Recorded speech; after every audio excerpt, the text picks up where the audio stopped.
This week has been a fucking shit show.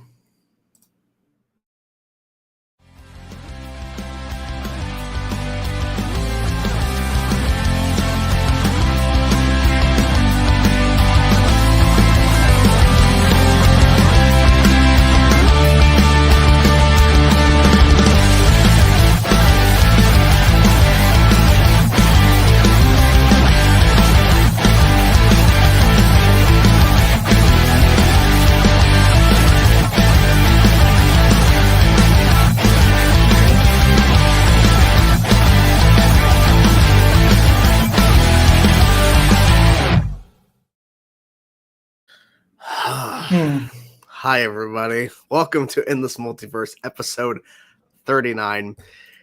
As he said before we started the theme, it has been a shit show. We do have a few topics that are, not bad news. It's actually interesting, it's exciting. But then we have literally a mountain of just insane crap. Like I literally pulled a clip to explain, and Andy did. I pulled this very short clip to explain how we're feeling right now, because this is really what it felt like Wednesday night when it just kept piling on and on and on. That is one big pile of shit. It's one big pile of shit. It really is. But we do have some good news first. But how are you feeling, Andy? How are you feeling?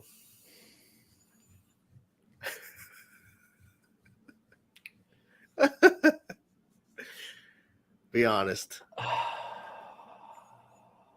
I am so thrown off by everything.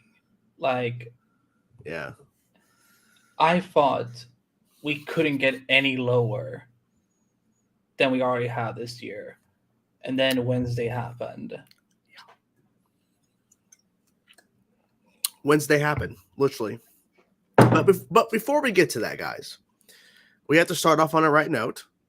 Because we feel like in order for us to properly start, we have to start with our boy Constantine. Constantine, please take it away. All right, then. On with the show. On with the show. And the first topic we have up here, and trust me, we'll get to the pile of shit. Don't worry. But first, we have Marvel. We have Marvel news in terms of Daredevil Born Again. So we have two newer castings, and we had an older casting as well. I'm probably going to butcher these names. Margetta Lavia and Sandrine Holt are both set for major roles opposite Charlie Cox and Vincent D'Onofrio in Daredevil Born Again. Details about their roles are being kept under wraps. They're hearing that they're playing love interest for the leads. With that, it sounds like we're going to have one of them being a potential love interest for Matt and another being a love interest for Fisk. I have no idea. And we also heard of Michael Gandolfini, of course, the son of James Gandolfini, who of course had the fame and of course in Sopranos, and he's been cast in a major role, and people are thinking that he's playing potentially Fisk's son or a pretty major role in the comics. We're not 100% sure on that, but this has also brought up a couple of questions about the cast from Daredevil, Karen and Foggy. This doesn't mean they're not appearing. This just implies that we're expanding the potential characters we're going to be seeing on the show. There's also been rumors of other characters appearing on this show, but these are confirmed casting. We don't know, of course, who they're playing.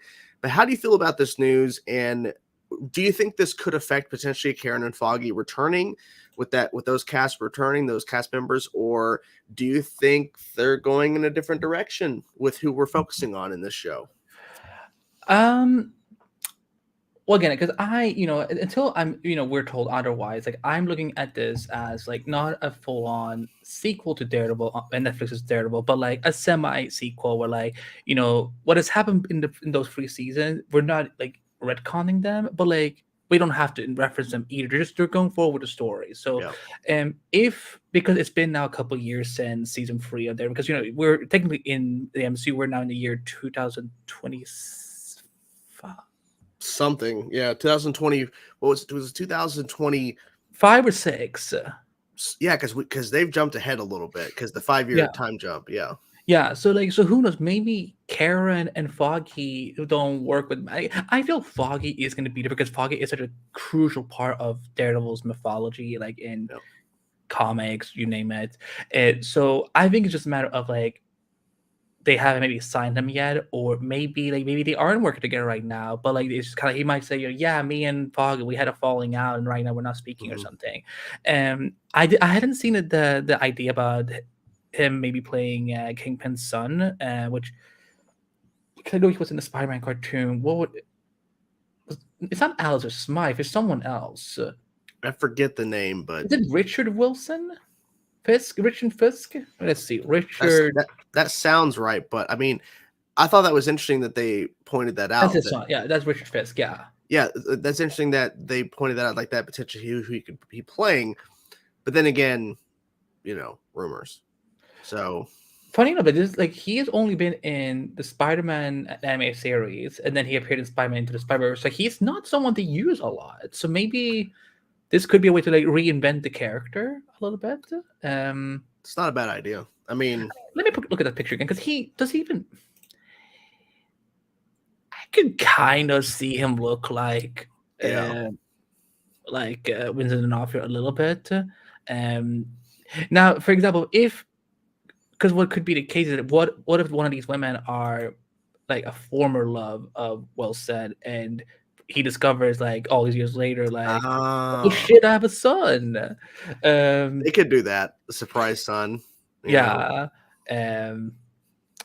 But the women, like because I don't think either of them are playing like a new Electra or something like that. I think like I don't know why people are so obsessed with the idea that we have to recast. Like it's like, did you not like that they just want to get Electra back in the MCU, or they want Electra to appear? It's like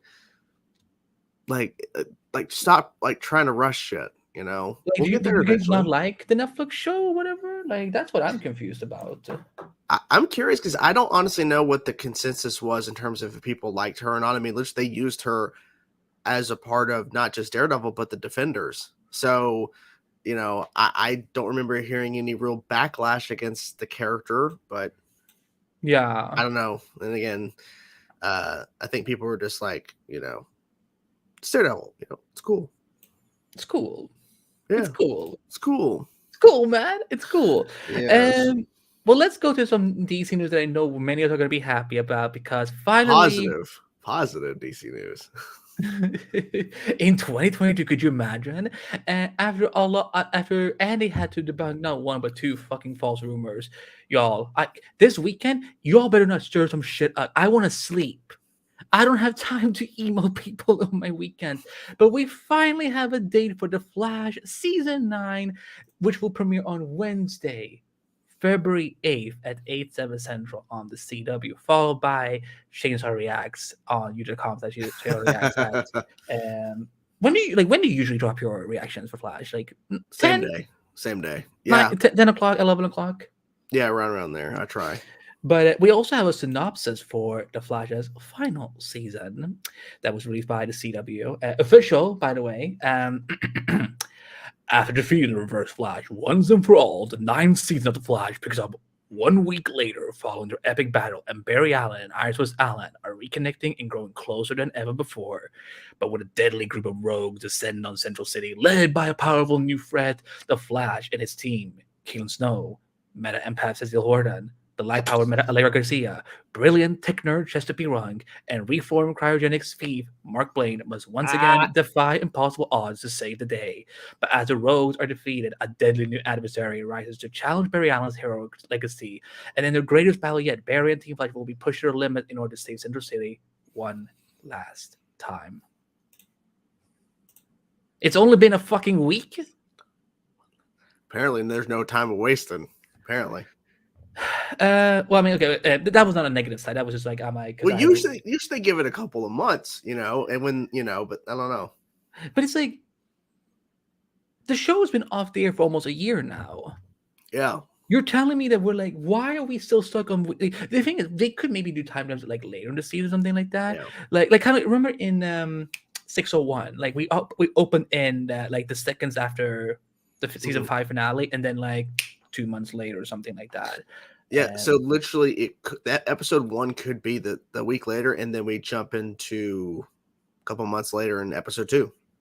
Never know. Are you? What are your initial reactions to this?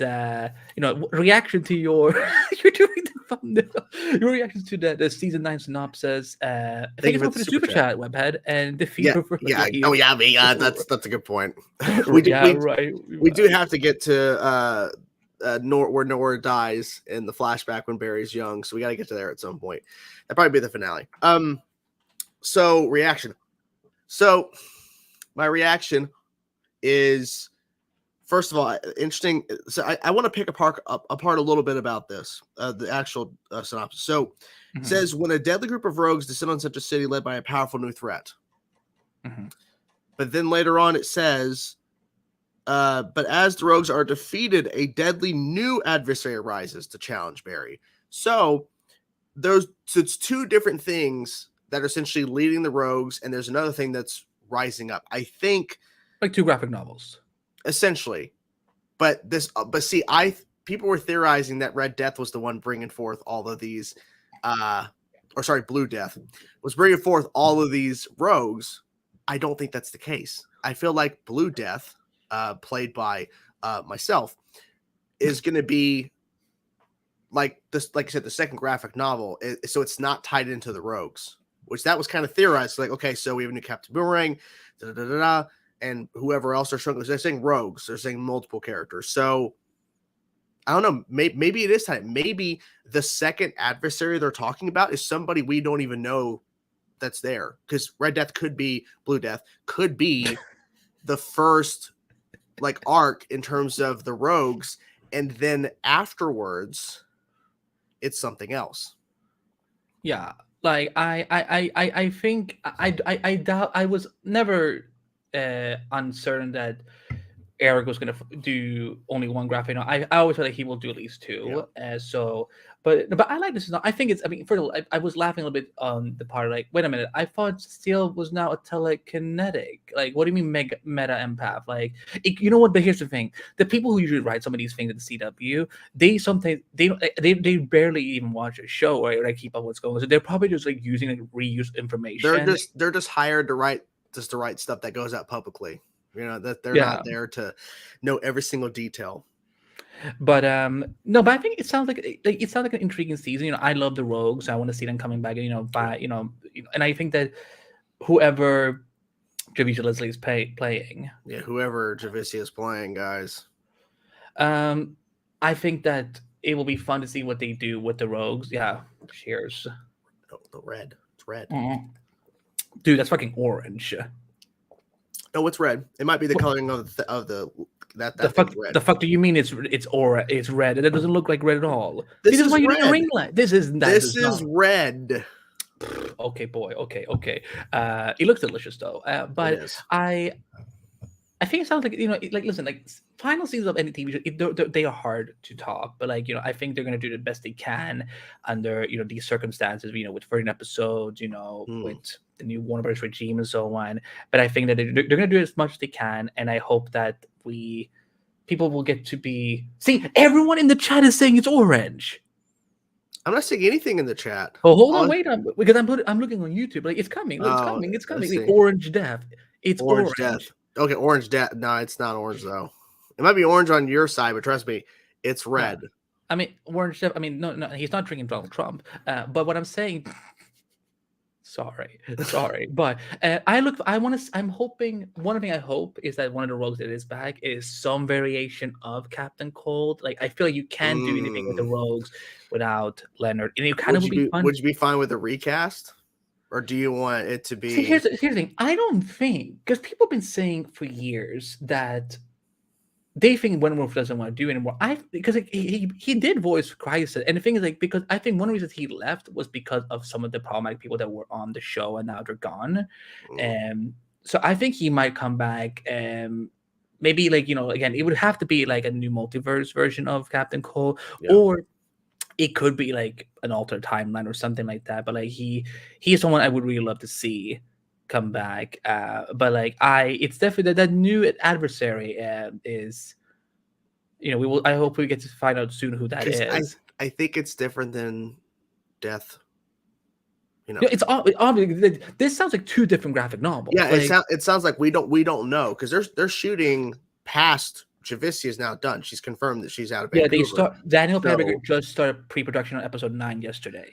So I'm assuming we've already passed that storyline and we're on to whatever is the finale. And I don't know. Is it Cobalt Blue?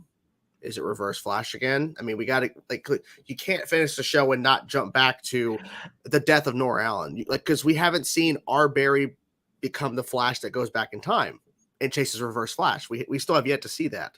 To be completely honest, I feel like they should. Like, I think that if they do interlude episodes, one of them should be like Reverse Flash final episode. I don't think he needs to be in the series finale, like as like a big story. I think we should have kind of like a hint or something.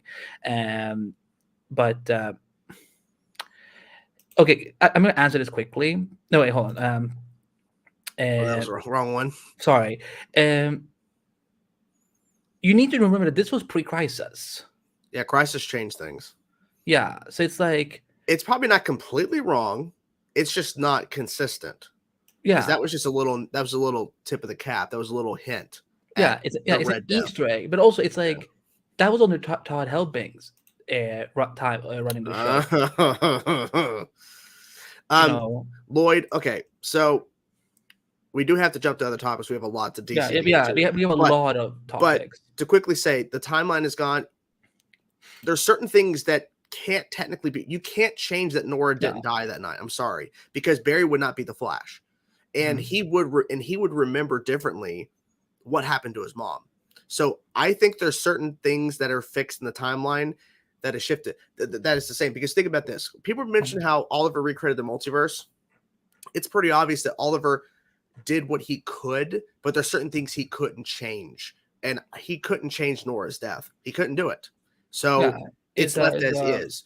Now, how Barry gets there with Reverse Flash, that's probably different than what actually occurred in the original timeline when Barry became the Flash, but it cannot be changed. It just can't. Yeah. It's a fixed point in time. It's like if you go back in the past and bring back Thomas and Martha Wayne, like that screws up everything, because then Bruce won't become Batman, because then he has a happy life. Yeah. So it's like yeah. Thank you for the super chat. Let's you want to get into Stargirl? Let's go into Stargirl, because we can talk about Flash all day. I mean, yeah. Well, we're gonna have things to talk about the Flash in yes. So Stargirl. Let's jump into the finale. So I technically haven't seen the show in season 3, besides the first episode of season 3, but the finale did air for Stargirl. That's a good picture, by the way. And they did a lot of wrapping up, and from what I understand, they ended on a pretty good note, and they had a flash forward sequence, which has a interesting little reveal, which there's a lot of theories online about what that means. And a certain little co-host here got to interview the star of Stargirl and Jeff Guns about you did not just the star of Stargirl and Jeff about the series finale and the show as a whole and all that. But the show is now done. But as it said at the end, did it say never the end? Never the end. So I don't know what that means, but I can only speculate that obviously, well, first of all, Stargirl's not done because she still has an appearance somewhere. And I think she might appear somewhere else that we don't know yet because it hasn't been filmed yet. That's just my theory. But anyways, since you saw the episode, because you actually tweeted that you couldn't say anything, but you told people you need to watch it. How was your experiencing watching the finale of Stargirl? Well, I mean, this was I think this was right also. I think this was the first time I got a series finale episode in advance, because when I got back home, I didn't know that was gonna be the final episode. So I she's bearing a Riverdale. But it hurt. It hurt to lose this show. The finale was so good, and it's just it is just so unfair that this show was so unashamedly comic booky. They love, they just Jordan, that final scene in the flash forward. I have never seen any of these shows pull as many comic book references as possible in just 5 minutes. Um, I'm assuming so that's Jeff Johns. I'm assuming. well, he's a huge comic book fan, like Yeah, I'm because assuming he that's what happened. Yeah. yeah. So like it was, I loved the finale, and but it was very like it hit me harder than I thought it was gonna. Like I watched the first time, and then I just sobbed for like 2 hours because I was like, because at first it was sad sobbing, then it was angry sobbing because I'm like, this isn't fair. But in my interview when I talked to Jeff Johns and Brick Bassinger, because I had a hunch that, because when I was told that the show was getting canceled before everyone else did, I had a hunch. I think they did try somewhere, and Jeff confirmed that they were, there was one home they were looking at trying to make it happen, but because of too much complication, it just didn't work in the end. Which David Zaslav is a bitch. But what I will say is, it was so well written, well acted. The effects were amazing. Of course, seeing John Wesley's ship was I fell off my chair when that happened the first time, and then I'm like, oh, people are gonna lose their shit on Wednesday, and apparently people didn't realize, oh my god, it's the same Jigger from Earth Prime. You mean the thing I've been telling you all for over a year that John Wesley told me in my interview on theflashpodcast.com? It's readily available. Yeah, and the interview with the Breck and Jeff, they're in the show notes. And everyone who sent me a lovely message about it, thank you so much. And for people who have defended me, like Butter Chainsaw, I love you too. To the trolls, get a life. But yeah, I'm gonna miss the show. It was so special, and like I'm hoping that. Well, Lloyd, I confirmed it over a year ago, so whatever. I hope that somehow, maybe through a miracle, not that I have much miracle faith right now in these studios, but like somehow Stargirl comes back somewhere as a show, or like maybe as maybe they do like not as a Stargirl show, maybe like as a JSA show, maybe, or something like that, like where we can have both generations together. But I love, like, there's nothing wrong with the finale. The only thing I would have maybe done is that maybe they should have done it as like a 2 hour finale. Like, maybe picked up ordered one more episode and do a 2 hour finale. But I can't wait for Jordan, like, whenever you get a chance to catch up on it and see and so on, because it's such a short season. It goes through pretty quickly. But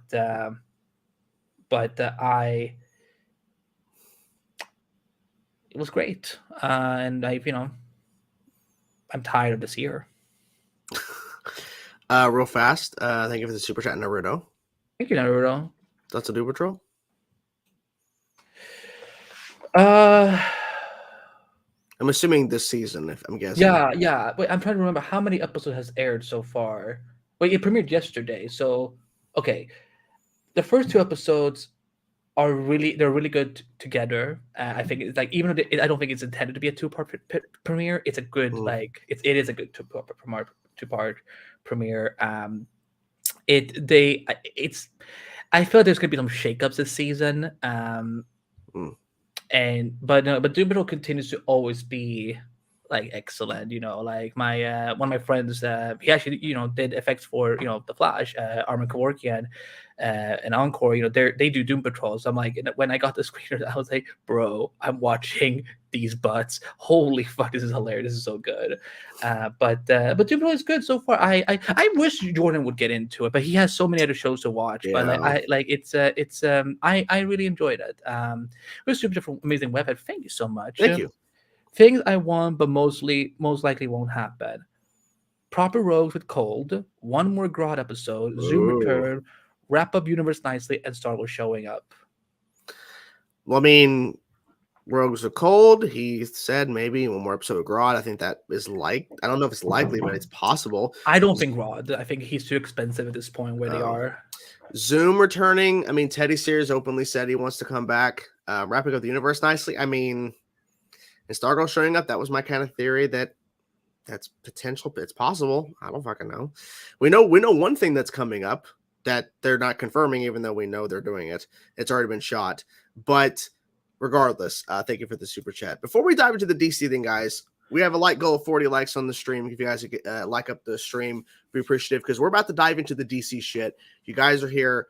We're going to cover all the news, try to get as much as possible covered here. So let's dive into the shit. Let's go. Let's do it. Okay. My God. And this had to happen on the night Stargirl's series finale. Like, it happened, I think, 10 minutes before. It started coming out around 7 o'clock my time. So yeah, about an hour before it aired. Wonder Woman 3 News did, yeah. Yeah, so before we do it, let's just play a fun clip just to kind of like, let's just try like a palate cleanser. Okay. A palate cleanser. That's him.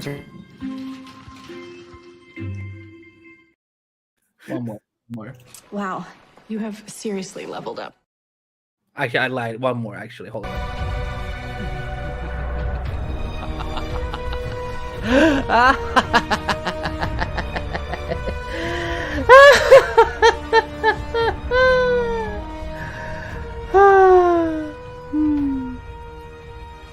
Well. Okay, so Jordan, you're gonna have to run the overlays because I'm gonna be doing a lot of reading right now. Okay. I don't want to have to jump too much to the screen. So first so on Wednesday, the Hollywood Reporter broke the news that DC Studios there's more overhauls coming, and these two boys have only been in that fucking office for a month, and we're already going through the emotions. So first of all, we're going to start with obviously one of the biggest elements of this, which is that there's a lot of shifts going on at Warner Brothers, and the first thing we're going to start is Wonder Woman 3. Wonder Woman 3, which was greenlit in 2020, right after Wonder Woman 1984 was released on HBO Max and in select theaters. I remember it wasn't released everywhere, I think. Yeah, but it was very limited. Yeah. So I'm going to read from the Hollywood Reporter. A cleaning of the slate is common when a new executive team is put in place to run a studio of division, but there's likely little precedent for the amount of Clorox James Gunn and Peter Simon could spray as they prepare to launch DC Studios and guide superhero movies for the next half decade and beyond. The duo in recent days flew back to Los Angeles from the snowy city of Aspen, Colorado, where they were huddled in deep planning, and now, like holy figures coming down from the mountaintop, have sets of commandments or a DC Bible in hand, or at least a working blueprint. And now we're going to multiple sources tell the Hollywood Reporter that the Patty Jenkins Wonder Woman is not moving forward and is considered dead in its current incarnation. Sources say that Jenkins recently submitted her treatment covenant with Jeff Johns, and that Gunn and Safran, as well as Warner Bros. Pictures co-chairs and co-CEOs Michael DeLuca and Pamela Abday, broke the news to the filmmaker, telling her that the project, as it stood, did not fit in with the new but still unfolding plans. Jenkins directed and co-wrote the previous two movies starring Gal Gadot, released in 2017 and 2020. No decision has been made about next steps. And while costs are not a factor, insiders say that DC Studios will not have any overburdensome financial restrictions. The studio could end up saving tens of millions of dollars by not making that third installment. Gadot, according to sources, was on track for a $20 million payday for Wonder Woman 3, while Jenkins would have received $12 million. Gal would have made more than. Don't direct. Never mind. Those figures don't include any possible back-end bonuses. Wait, real? Wow. Now, what has also happened is that the Wrap has also come out with. And here's me, Jordan. Can you scroll down in the gallery? Look, bring up the image that I've added that I created on Twitter the other day. Because this is literally what is happening. This is what's literally happening right now. All these fucking trades are having some sort of pissing contest, aka civil war, because everyone is hearing different things. So what has come out? We can go back to Wonder Woman. What has come out from the Wrap? And again, this has Gal Gadot and Patty Jenkins has not given any statement at the time of recording the show. And what they're saying is that James Gunn and Peter Safran were not the reason that Wonder Woman 3 they didn't cancel Wonder Woman 3. It was more so that Jenkins allegedly walked away. Last week, Jenkins traded her treatment for Wonder Woman 3 to the studio, according to the insiders. They didn't. The Luca didn't think the treatment worked and decided not to move forward with the film in its current iteration. Gunn and Safran, who had nothing to do with the decision, also agreed with the Luca and Abdi that the treatment didn't work. The Luca and Abdi spoke to Jenkins first and communicated that they didn't get the treatment. That they didn't get the treatment. They didn't think it was the right direction for the project, and asked Jenkins if she would consider pitching something else for the IP in another direction. According to one insider, Jenkins refused and let the Luca and Abdi know that they were wrong, that they didn't understand her, didn't understand the character, didn't understand character arc, and didn't understand what Jenkins was trying to do, quote unquote. To underscore her point, according to the first insider, Jenkins sent an email to the Luca that ended with a link to the Wikipedia definition of character arc. Allegedly. Jenkins was told that if she wanted to come back and pitch a different direction for Wonder Woman, the studio would hear it. She stood firm to her vision and responded if they didn't want to do her treatment, she wasn't going to do a different one and would instead just move on to her next film. Jenkins especially didn't want to hear what newly installed DC chiefs Guns and Safran had to say, even though they had nothing to do with the decision not to move forward with her version of Wonder Woman 3. The insider added, she just didn't want to allow them to have a seat at the table to have an opinion on something new that she might come up with. Representative Jenkins did not respond for requests for comments from the Wrap. Warner Bros. Declined to comment for this story. The studio hasn't killed the Wonder Woman franchise altogether, and Gal Gadot is still attached to the role at this point. The studio has yet to discuss with Gadot how she feels about continuing as the Amazonian warrior without Jenkins. I hope she wishes to stay on. Okay, so we're discussing one item at a time, correct? Yes. So it's a lot. I think this confirms one thing, that the initial report is not completely accurate, because we have now new information in regards, because people just assumed it was Safran and Gunn who axed it, right? They got Zazov's axe and just axed the project when they weren't even in the position to do that at the time. Now, I think that they're going to, I think this is clearly, before we get to anything else, I think this is pretty much establishing a soft reboot. We're not going to get rid of everybody, but we're just going to focus on other characters who have not yet been introduced officially in the DCU. So this doesn't mean that Gal is walking or they want her to leave. It just sounds like we're not going to get a Wonder Woman 3 unless they get a better pitch. No. Because right now they're not happy with Jenkins. And let's be honest, Wonder Woman 84 was not good compared to Wonder Woman, the first one. No. Very, very different tonal films, and the story was just not there compared to the first one. So it sounds like to me Jenkins was presenting something that was probably bad or even worse than 84, and they're like, no. Because they saw how 84 performed, even though it came out at the worst time possible, went to HBO Max, the reception and the response from the fans just wasn't good. It was a very different conversation than the first film. But I think this is pretty much implying to me that Gal's not going to leave. I think Gal will stay, but we're just not going to get that Wonder Woman 3 unless they get a different pitch that makes sense. But I think it's not going to be Wonder Woman 3. They're going to wait a couple years and they're going to do a soft reboot Gal Gadot Wonder Woman movie. That's my theory. What are your thoughts about all of this? And do you think this is Gal's done, or do you think it's a soft reboot thing that they're doing? Because there's still a lot to get through. We have to get through on this, but yeah. Now, like I said, there's something going on with the trades and their sourcing, so because there's so much that's just not lining up right now. If this is true, I don't think, because what is important to me, because I talked about it with my other co-host on Flashpoint, is because I don't like what this is becoming, where like Patty is now getting labeled as like, painful to work with or difficult to work and so on. We've always known Warner Bros. Has been a very complicated machine to work with. We've heard about like that they are very famous for, having too many cooks in the kitchen, like with Man of Steel, Batman vs Superman, Justice League. We've heard about it for years.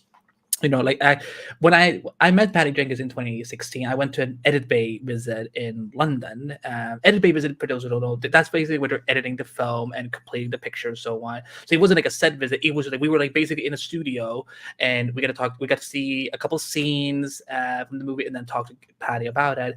And one thing that really struck a chord with me was when she talked about like how for years she'd been going back and forth Warner Bros. Trying to get Wonder Woman, Warner Bros. To try and get Wonder Woman made. So like I think this was her maybe having enough. And the thing is, like, I've never trusted Warner Bros. To do the best creative decisions. I trust the filmmakers and screenwriters and producers they get on board because they are storytellers, executives, CEOs. Like that's not their jobs, but somewhere you should have a balance. I get it. That we don't know what the story was going to be. Allegedly, it was going to be in present time because that gal had said in Makes an interview sense. last year that she was done, like she was tired of doing time period pieces. I think she's still going to continue, and that if I think there will be a Wonder Woman 3. It just won't be Patty Jenkins Wonder Woman 3. It might be a different director who wants to but we will see what happens. I don't think Wonder Woman is one of the most successful franchises for DC, and they've I mean, heck, Gal's Wonder Woman has basically like now taken inspiration in a lot of other media for DC. Like some of the newer movies, like it's kind of like modeled a little bit after Gal. The new there's a new video game coming out next year, I think. From it's not Warner Bros. I'm not sure, but it looks like. They try to model it kind of like Gal. Yeah, so she has obviously a huge influence. So I think this is very sad that this is now like yet another big female DC movie we're losing. We lost Batgirl, sadly, and now we're losing, for the time being, we're losing Wonder Woman 3. So I'm hoping that maybe Patty and the team will maybe just cool off because this sounded like it was a fight almost. I hope that he kind of just take some time to cool off and then maybe come. What just happened? Okay. I don't know what's happened. Can you hear me now? Yes. Sorry, my microphone got unplugged for some reason. But this was very sad, but like this is definitely not all of it. So let's go to the next item. Whoa. Okay, can you pull up the overlay for I think I put it in a certain order. You can click on it. Well, I mean, I was waiting for you to start talking. Okay, so Wonder Woman 3 right now is iced. It's on the shelf. But so we know Aquaman and the Lost Kingdom is coming out next year in theaters on December 2023. But the Hall reporter revealed that right now they have no more Aquaman movies planned to be fronted by Jason Momoa. That doesn't mean Lost Kingdom is getting canceled. It is coming out in theaters next year. They're still doing post-production work. It is still set to come out and be released. But this is where it gets a little interesting with Mr. Momoa. So the Hall report claims that he's allegedly done with that role, but that he might actually be coming back to the DC franchise as a different character. There have been conversations about having him start in a different role, in a different franchise. The logo of it all is right now speculative, according to our reporter. Deadline has said the similar thing, as has Variety. And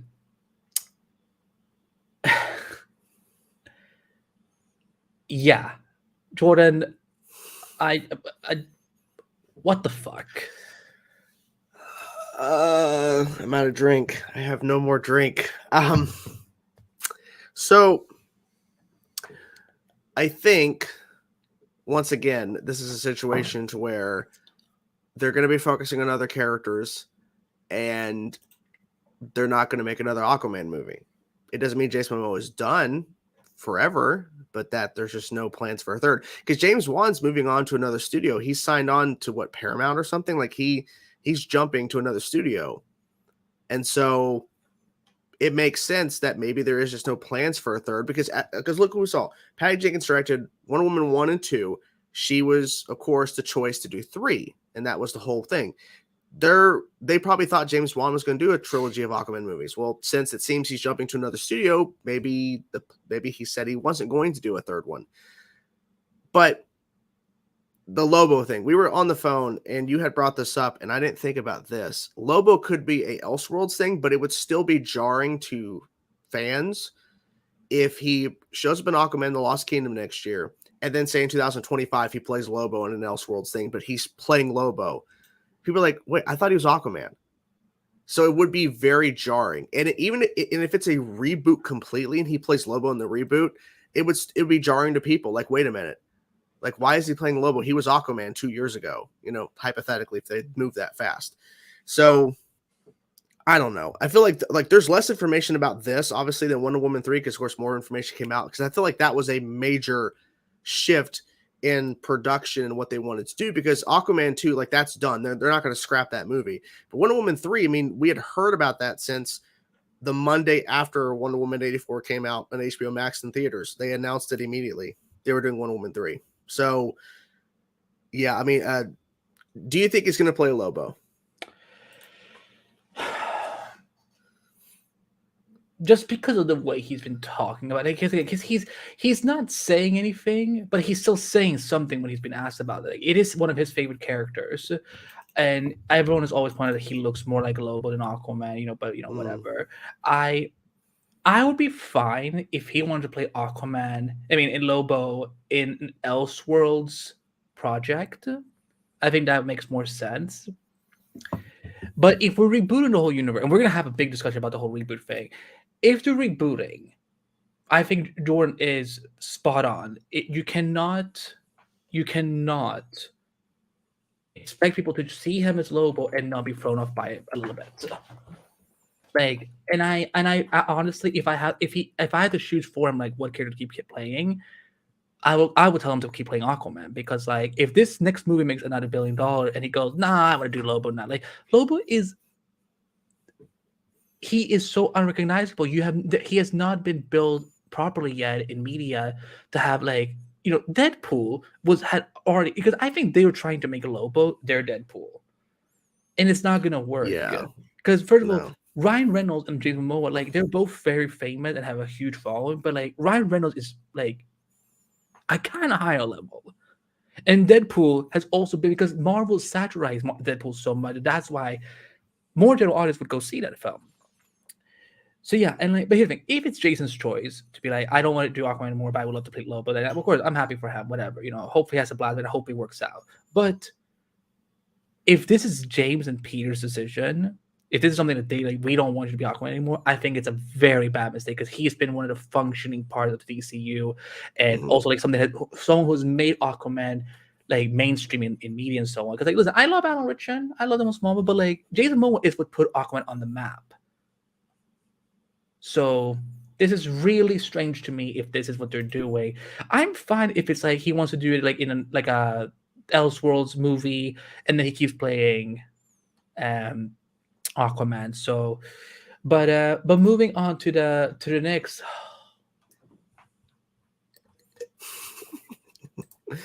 Oh boy!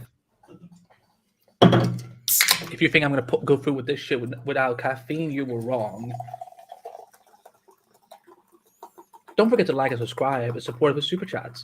So, we do have super chats, yeah. We do have, okay. Well, let's go through some super chats. Let's maybe that will cheer us up a little bit. Do you think we'll get more team ups rather than solo for DC heroes like in cartoon? I mean, I wouldn't be surprised, because I mean it's a way to introduce more characters. I guess it depends on the budget. I guess. I think we should have something a bit of both. I like ensembles, like, things like Doom Patrol and Titans and Stargirl and things like they've proven that that can work great. But yeah, I also want movies that are focused on solo heroes too. Then we have one from Billy the Kid Lawrence. Really, we all know the mass for moving forward. It's all leading up to the epic crossover Crisis on Rat Earth. Yes, all the rats. Yes, Jordan, I know you can't bring a camera in to the theater with you, but, like, you need to film. You need to react to that if that were to happen. I would. I would react to Like, Rat just Earth. rent the theater for yourself and like just. Oh yeah. Yeah. They can't tell me nothing. Can't tell me nothing. But moving on, so this one is gonna okay. So The Flash almost had a spin-off movie. Oh no. Oh, sorry. See, you got me all excited. Okay, so the Flash movie, which is set to star Michael Keaton as Batman from Earth 89, was reportedly gonna have a spin-off film called Batman Beyond. Christina Hudson, who wrote for the Flash movie script and Birds of Prey and Batgirl, she was penning a script for a Batman Beyond spin-off movie, but has now apparently been cancelled according to the Unclear and the Wrap. And the Hollywood Reporter this afternoon came out with this update that I think is going to make us even more depressed. Some Bat fans' hearts may break when we tell them the project was looking to resuscitate a romance between a Michael Keaton Batman and Catwoman. Would Michelle Pfeiffer return? Who knows, they say. But I would assume yes. oh man. Oh my god. Why don't you start? I cannot do this. I think it logistically it makes the most sense because Michael Keaton, I think, is now 70 years old at like right now, I think. Are you and he's 70? I No. think he's 70. Look it up. But Terry McGinnis is the only way you could go about it. What? He's 71. This man does not look 71. What the actual fun? What does he do? I thought something else happened. I wasn't sure there. So Batman Beyond would be really cool. The issue is it's not. Would it be a flash forward? Like, would it be in the future? No, because they couldn't age him up anymore. I mean, I guess they could age him Michael Keaton even more. But if you're following after the Flash, he couldn't look too much older, and I don't know. And I just feel like it would have been interesting, but after seeing Spider-Man Into the Spider-Verse, I feel like a Batman Beyond animated film would be a better fit, a better choice to go about doing a story like that. Because with this, I mean, literally, like the reason why it's Batman Beyond and how they go about telling that story, it's because it's set in the future, because it's futuristic in a sense. That wouldn't be the case here. Be modern. So I don't know. But in terms of like Michelle Pfeiffer's Catwoman, I think that would have been interesting. That'd been really cool. And it would have been cool to see Michael Keaton like a Batman film with him all these years later. I understand why they didn't do it, because if they're going about making changes to the timeline and what they're doing with these stories, and it makes sense not to do it. But then again, it goes into question the Flash film. Are they going to have an ending that doesn't have him continue? I don't know. Are they going to be repitching something? I have no clue. But yeah, this is a lot.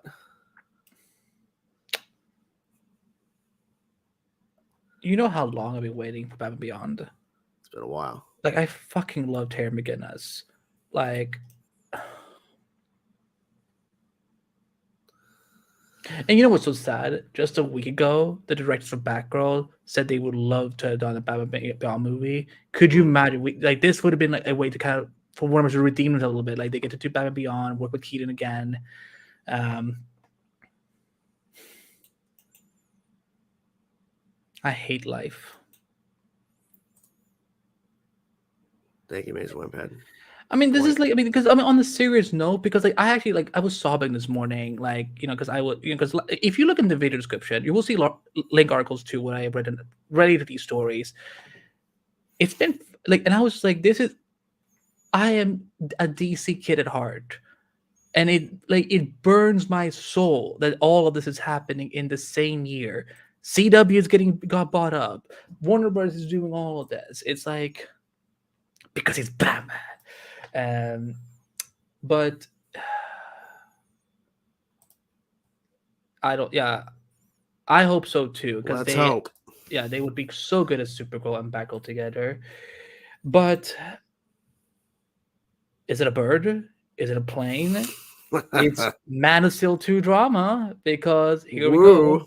And I'm just gonna quote what what I wrote myself at Screen Rant. So we know that Man of Steel 2 was announced right after Black Adam came out, after Henry Cavill, spoiler alert, made a cameo appearance in the film. But now things have gone a little complicated. So here's what I wrote. However, reports about the next Superman film have now been put into question following new claims that DC Studio is making a significant overhaul to the DCU. Then I had to follow up with more details on what's going on with Man of Steel 2. Before James Gunn and Peter Safran were tapped to lead DC Studios, Warner Bros. Pictures, Michael DeLuca, and Pam Abdi approved Cavill's Superman appearance in Black Adam with the hope of getting him in his own solo film in the coming years. However, Cavill announcing that he was back as Superman was something that he did on his own and was something Warner Bros. Discovery had planned to do after Black Adam's release. That was right before Gunn and Safran's announcement was made. DeLuca and Abdi had, however, received one Man of Steel 2 pitch from an unnamed writer, we will update that very shortly, but weren't happy with it. Man of Steel 2 never received an official green light and didn't have a director attached, Warner Bros. Is waiting on a better pitch. Now, the Hollow Reporter follow up tonight with the idea that, with the news that Stephen Knight, who is the creator of the Peaky Blinders TV show and and has written Spencer and Eastern Promises, had penned the treatment for the project in the fall, but unfortunately it didn't for Warner executives who gave notes. There's that word again, they put it in parentheses, before things could go to the next level, which may or may not have included hiring another writer, given Knight's very busy schedule. Gunn and Safran were hired and development promptly ended. But now this is where it also gets complicated, because now we're going to talk about how Dwayne plays into this and a certain little devil named Walter Hamada. Crisis on Infinite Supermans. Just staying on the topic of the dream to bring back Henry Cavill, Dwayne Johnson wasn't the only one who had that idea. Former head of DC Films Walter Hamada was also working on a long-range plan to return Superman and Cavill to the DC cinematic fold. Okay. Sources tell us that cameos in forthcoming DC movies of next year would have breadcrumb to a giant tentpole movie inspired by the now classic Crisis on Infinite. What do you mean by now classic? It's been a classic since the 80s. Fuck you. The comic miniseries featured multiple timelines and heroes from other dimensional Earths, and just as the Flash movie was returning Michael Keaton and Ben Affleck in their Batman incarnations, this new movie project would have returned Cavill as Supes. Johnson, however, had his own plans and muscled his own Cavill return.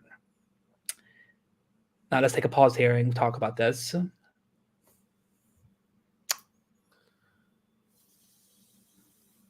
I don't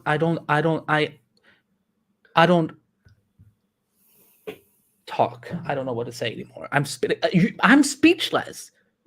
Andy Babak in 2022 is actually speechless.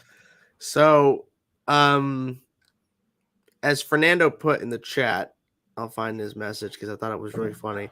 Henry Cavill returned and maybe left in less than 2 months. We live in a crazy world. Yes, we do. Because, and also Lloyd makes a point. What a mess. Yes, what a mess. So, I feel Henry, when he made the announcement he was back, he was under the belief he was back. And who's to say he can't come back? I just feel that they just haven't got a pitch that they're excited for. Plus, we don't know what the plans are. We don't know if a Superman movie would even fit into their plans right now. And that means Cavill would have to appear in other projects and he's just not going to get a movie right now. I don't know. Because he's also booking up other projects. It's not like Cavill's like free and he's just like chilling. He's booking up other stuff. So potentially he could pop up here and there and he'll get his movie eventually.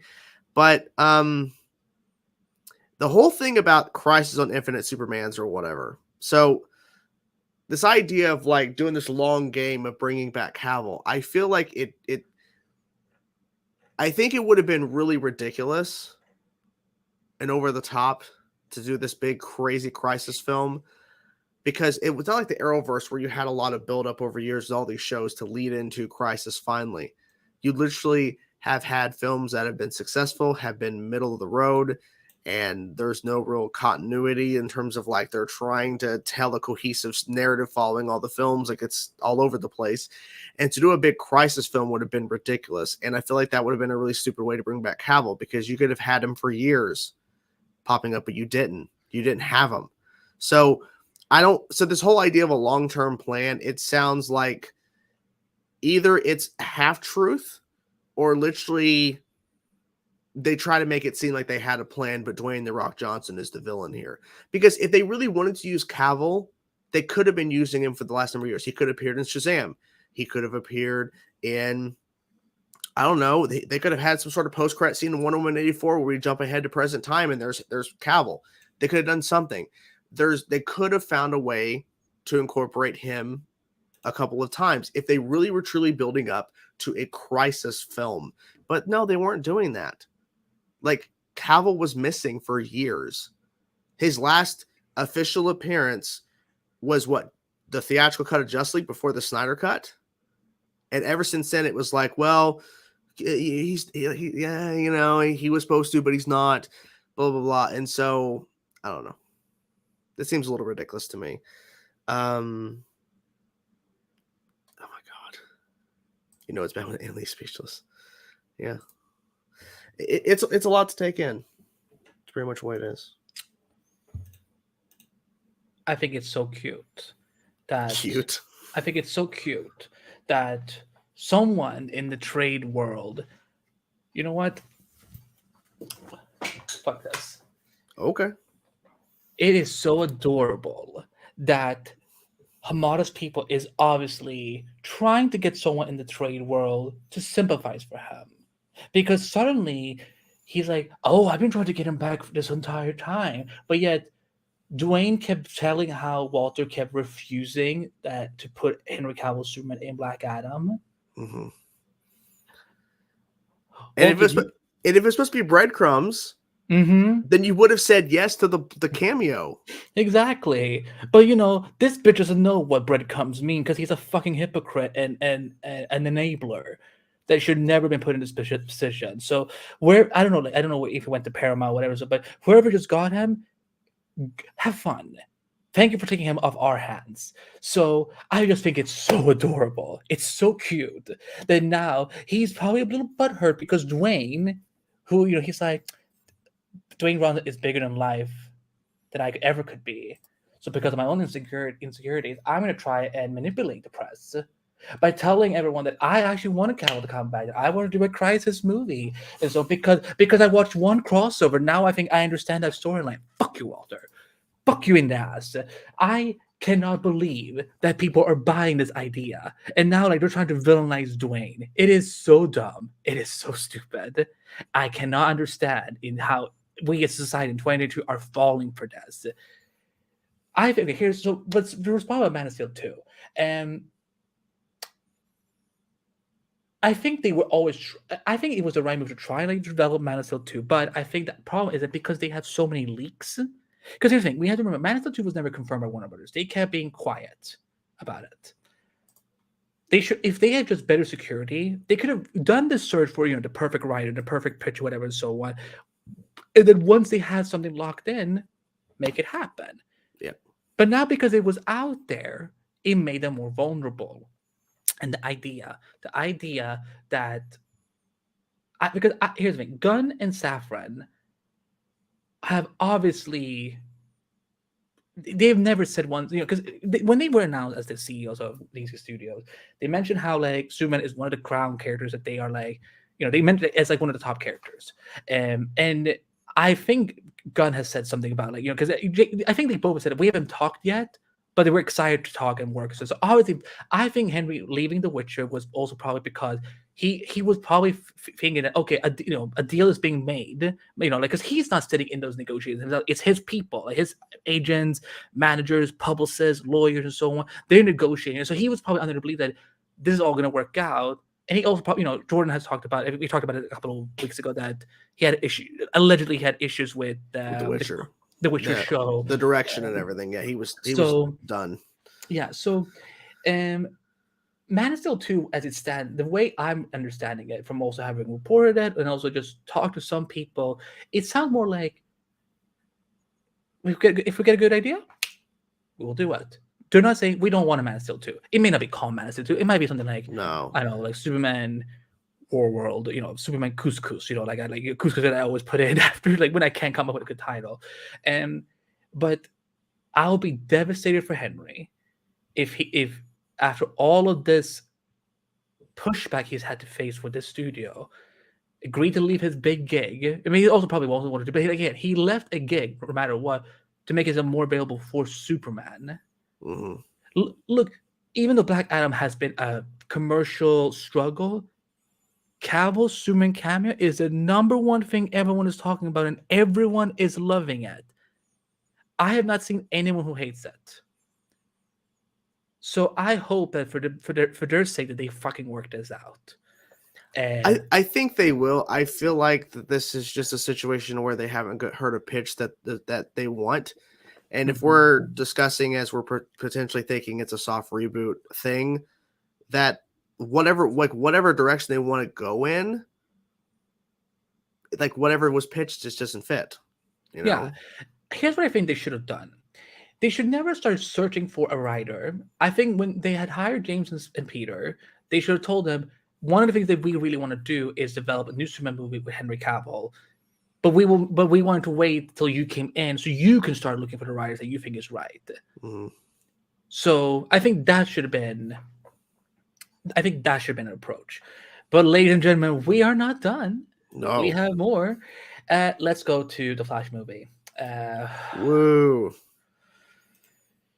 By the way, first of all, the movie's been moved up. It's gonna come out on June 16th, 2023. It's competing with a Disney movie. Christ, this is bad. So where do I start? Okay, so first let's go to the Hollywood Reporter report. That's so weird to say. So Cavill had shot a cameo for the Flash movie, as had Wonder Woman and Aquaman. But according to the Hollywood Reporter, they don't know right now. Okay, I'm going to read this part. These characters are to cameo in Flash, the highly anticipated time travel adventure movie that is due to release June 16. Cavill shot his part of the cameo in September, but sources say there is a debate inside the studio as to whether or not to keep the cameo or if its inclusion promises something the studio would have no plans on delivering. A Warner insider cautions that no plans have been finalized and then Flash remains an unlocked picture. Jordan, what does unlocked picture mean? It's not finalized. There you go. We can put back the image. The Cavill situation is more than a little thorny as the actor made a cameo in Black Adam, the DC-centered movie released in October. The Monday after the movie opened, Cavill posted a video on Instagram where he announced, "I wanted to make it official. I'm back as Superman." At the time, he was not incorrect. Warner Bros. Was indeed developing a sequel for 2013's Man of Steel and actively meeting with writers. Andy Muschietti, who directed Flight, had even expressed interest in sitting behind the camera for something that would have brought a tone similar to the hopeful and heroic colors of the 1978 movie directed by Richard Donner, considered a benchmark in comic movies. In fact, the current leadership at Warner Bros. Pictures, Michael DeLuca and Pamela Abney, they desire one more go-around of the Snyderverse heroes, possibly even having another Justice League movie with those actors. But that was before Gunn and Safran began formulating their new and still in flux plans. Now, let me go to, I have so many tabs open, y'all. Like, I'm like drowning, but we're doing this for y'all. We're doing it because we love y'all so much. So one report that has come out from, Christ, where is it? Don't get Asperger's, because this is what I have 40 tabs open. By the way, let's get to 40 likes on this video. We would appreciate 40 it. 40 likes, guys. Thank you. According to Deadline, one of the studio insiders said that despite the reports that emerged this week, there were never, quote, any preconceived notions of not continuing with these actors. Currently, it will all boil down to the Flash movie, which recently had its release date moved up, and Aquaman and the Last Kingdom, which opens in December 2023. The report also added that they have no desire to see Gal Gadot retire as Wonder Woman, despite Wonder Woman 3 reported being canceled.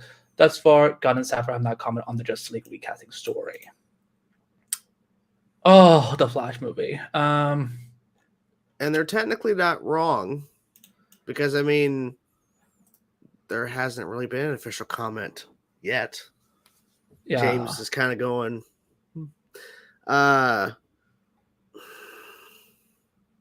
here's the thing. We're going to know before the Flash comes out if we're going to be losing these actors. We'll know, because it'll be too far ahead into the next year. Because if they really want to start a new plan and start things getting in motion, they're going to have to start production on some stuff starting next year. Because if they wait too long, people are going to go, wait, so where's the next project after Aquaman? So we're going to know before the Flash film comes out if these actors are continuing or not. And the whole thing about you mentioning about Justice League 2, bringing another film with them. That would have been very interesting, but May I clarify, by the way, when they said Snyderverse, they didn't say that this was like that they were gonna bring back Zack. They were No. saying they were just talking about The the actors. actors that Zack Snyder cast, because he is the one who cast all of these characters. So Yep. it was just a more of like continuing with these iterations of the characters. Yeah. Just So, want to clarify that. well, yeah. I mean, I think most people understood that, but obviously some people were like, "What?" Um, but I mean, we'll obviously know before the Flash film comes out what's happening, because there's no way they can keep all this stuff hidden away. Because eventually, Something's gonna leak. yeah. Because okay, let's say that Henry Cavill is let go, and he's not going to be back as Superman. He can openly say that, because if he's not Superman anymore, he can just openly say that in an interview. If Gal Gadot is not continuing as Wonder Woman, she can openly say, because she's not under contract, she can say whatever she wants. She can say, "Yeah, I'm not Wonder Woman anymore." So we'll know what's going on, and I feel like we're going to hear some information come out in terms of projects being in development sometime starting next year, because eventually this stuff has to start going into some sort of production, because they can't wait too long after Aquaman and the Lost Kingdom to put out another movie. I'm not saying they have to put out a movie in February of 2024, but they need to not wait forever, because if Safran and James Gunn right now only have a 4-year deal, they can't wait until the 3 years into their deal to start making projects. Like that's ridiculous and counterintuitive to what Zazev wants. But yeah, so I mean, the Cameos is old information for me, so like I don't even like. There's nothing eye raising for me about that. But my issue with this is that is one of the other. I mean, we all know one of the major reasons why they delayed the film, because of, we all know who. But if they also did it because they wanted to buy more time to know whether or not they're going to use these cameos, that's not fair to the people who worked on this film. mm-hmm. Like, this should be a Flash movie. This shouldn't be like a fucking DCU roller coaster. Like, I've been podcasting about the Flash for next year will be 10 years that I've been podcasting about this hero. I just want a Flash movie that focuses on the Flash, his mythology, his villains, his love interest, his multiverse, his adventures. I don't need it to be some sort of like offshoot, like some sort of trampoline to set up other projects. This is becoming the Amazing Spider-Man 2 all over again. Oh my god, that comparison. So for me, I'm sick of all this. That we have had to put up, with all this delay for the Flash movie, and in fact they have all these cameos filmed, but they don't know if they want to use them because of whatever. But okay, let's move on. Jordan, it's time to talk about Black Adam. Whoa. Whoa. So I'm going back to the Hall Reporter. Also unlikely is a sequel to Black Adam. Despite the hype surrounding the movie of launching a new corner of DC, a lot of it led by star Dwayne Johnson, the movie has only grossed $385 million worldwide, and Insider Studios say the movie, which cost more than $190 million to produce, two sources pegged the actual cost at $230 million, not including marketing, will be lucky to break even considering the ancillary revenue.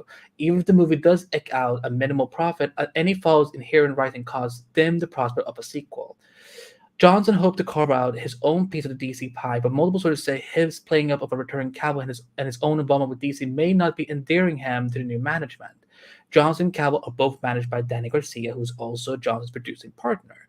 The perception of Adam turning a profit or not is a conflagration now being waged in public, with Johnson tweeting that the movie would net over $50 million after a variety of stories said the movie would lose over $50 million theatrically.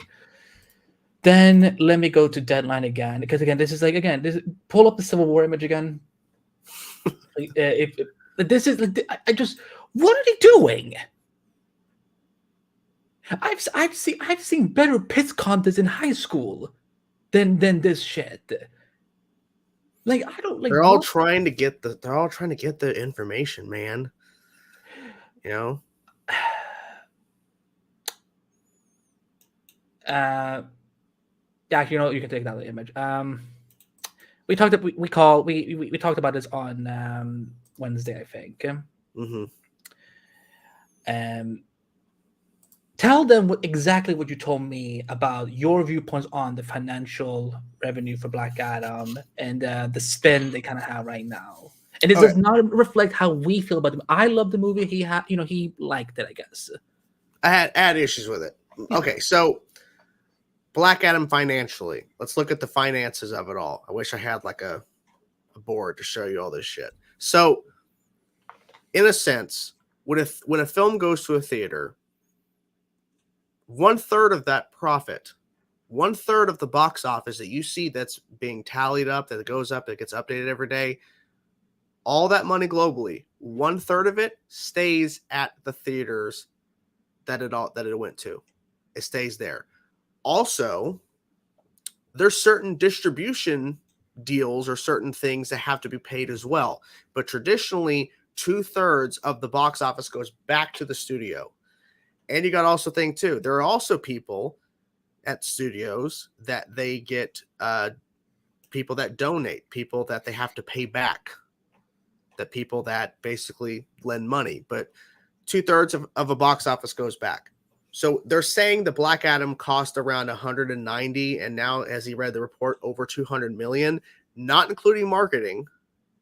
That's not including the marketing, because when usually if it's like let's say if it's $150 to $200 million production budget, they spend about, I would say 50, maybe up to 100 million, but they spend a good amount of money for marketing purposes. And also a breakdown came out about Black Adam's numbers. HBO Max, Warner Bros. Discovery, they paid themselves $68 million to have the streaming rights for Black Adam. And they put that as a part of their profit. Black Adam has not made money. Now, this is not including merchandising, but in terms of the box office, it has not made money.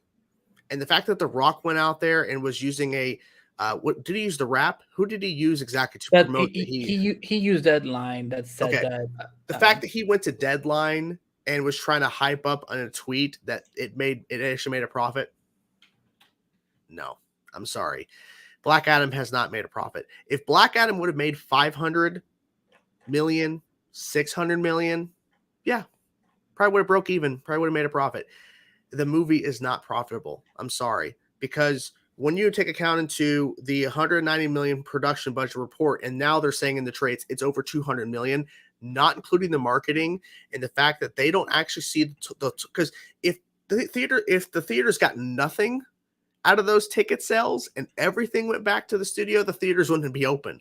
They have to be open somehow. So yeah, Black Adam is not profitable.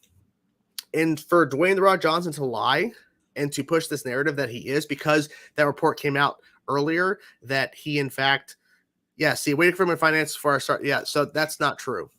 It's not true. At almost 400 million, no, literally, you're still underperforming. You're still losing money. And the fact that he made a comparison to Captain America is ridiculous. Captain America came out, 2013? No, 2011 or 10. Yeah. So, well, I mean, I think what he was referring, I think with he phrased it really poor, but I know what I think I get the point he was trying to make is that the first Captain America movie, again, wasn't a huge box office success because he was a lesser known character at the time. Even like comic book fans, obviously they know who he is and everything, but like I don't think he was trying to somehow be like try to misspeak or anything like that, because it is a good point, because like Black Adam and Captain America like can in a lot of ways be looked at as like, yeah, people don't know a lot about Black Adam, and back in the 2011, like I didn't know shit about Captain America. I knew like he's the funny looking dude with the wings on his head and like a shield on his back. Also want to take to note that this information's been around for 10 plus years. Captain America: The First Avenger production budget was 140 million. Let me go to box office mojo for a second. We don't know how much the marketing was for that, but 140 million versus 200 plus or even close to 200,000, 200 million, that's a huge difference. Yeah. So if you take 1/3 out of that worldwide, you'll see how much money the studio actually made profit. If you take that number, the worldwide number, and do a 1/3. How do I do that?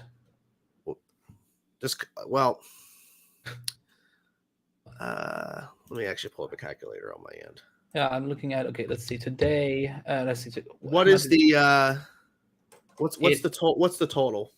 385,033,377. 033. Welcome to math session here on Endless Multiverse, where 1 + 1 definitely doesn't equal 2. It equals 11. Yeah. Divided by 0.33. Basically, they made about almost 300 million, a little less. So no, it's not profitable. I'm sorry, it's not. But is it considered a flop, or is it just like no?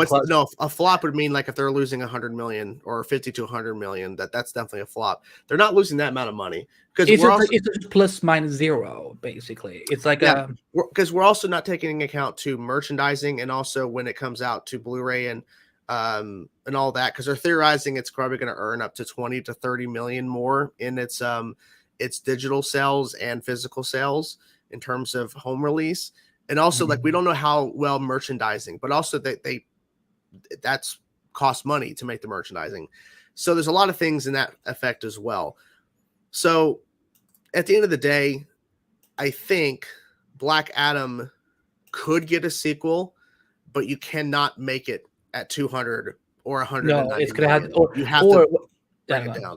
Yeah. Here's what I think is going to happen. I love Black Adam. I think what's going to happen is that there might not be a sequel, but I think that they're obviously going to keep using him in other projects. Professor Chainsaw, the mathematician. Yeah, that's me. Yeah, that's me.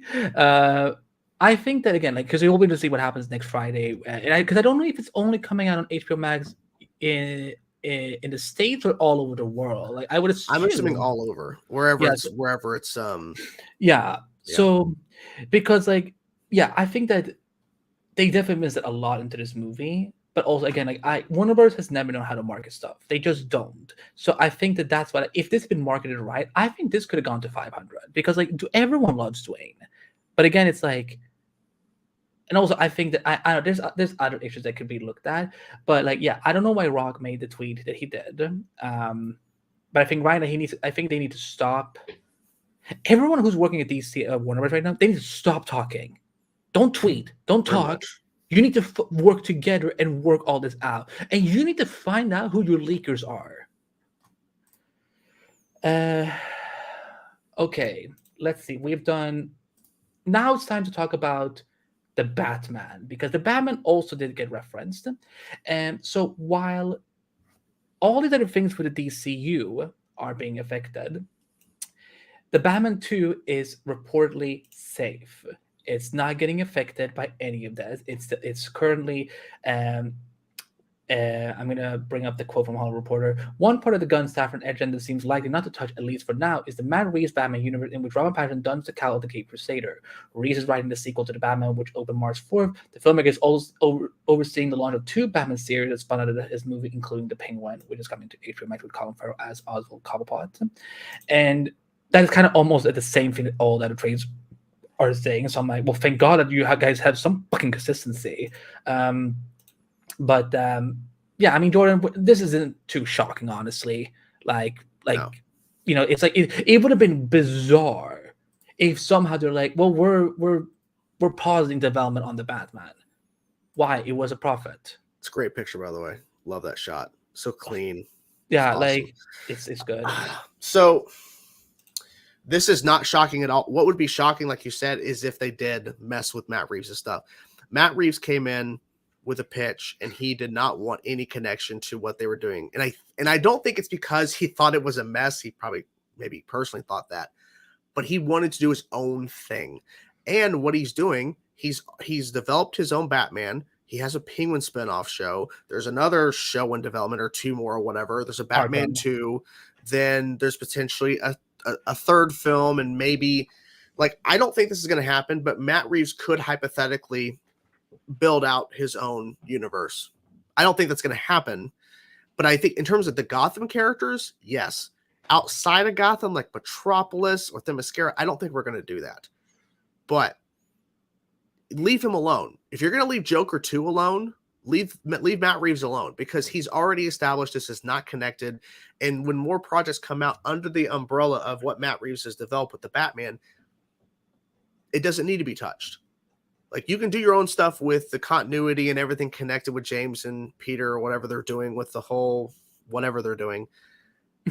But to me, I think this is the smart choice, because DC at its core in the comics has had multiple. You go to a comic store and look at all the new issues that are releasing for DC. There are so many different stories being told that have no connection to anything else that's on that shelf.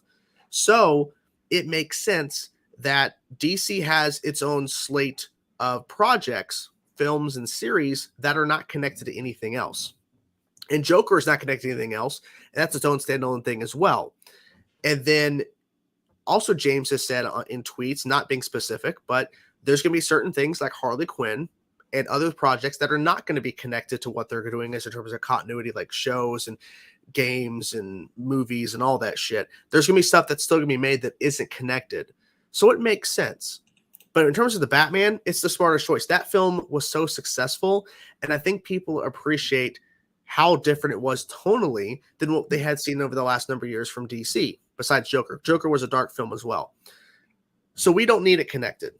But don't be surprised if Matt Reeves starts to develop his own, I wouldn't say Justice League, but he starts developing his own version of these characters outside of Gotham. But I don't think that's going to happen for a while. And if it does, it's going to be someone else that he's going to be working with to do it. Because I feel like Matt Reeves is going to focus mainly on the Gotham stuff. If they ever decide to do a Superman in this universe, a Wonder Woman, whatever, it's going to be somebody else helming that is working with Matt Reeves. But it's not going to be Matt Reeves because he's already tied up with all this other stuff.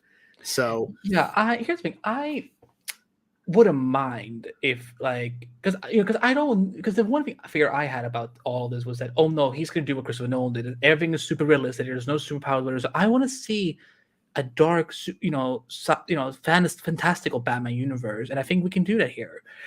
So I hope we do that. If we never see the Justice League in the Batman universe, that's okay with me. But let's say for all sake and purposes, if they cancel DCU, I would not mind if Matt Reeves, as one of he should be the first CEO of these studios, if they use his universe to start building out things. And also because Bruce Wayne in that universe is so young, we could do a young Superman, we can do a young Wonder Woman, we can do a young Flash, and like things like that. So I wouldn't be opposed to that, as long as Matt Reeves isn't like overlorded by James Gunn and Peter Safran. Because I love what Matt Reeves brought to the table, and that this was a very different Batman movie. I feel like because I didn't want it to be like Christian Bale's or Ben Affleck, because they're their own unique Batmans.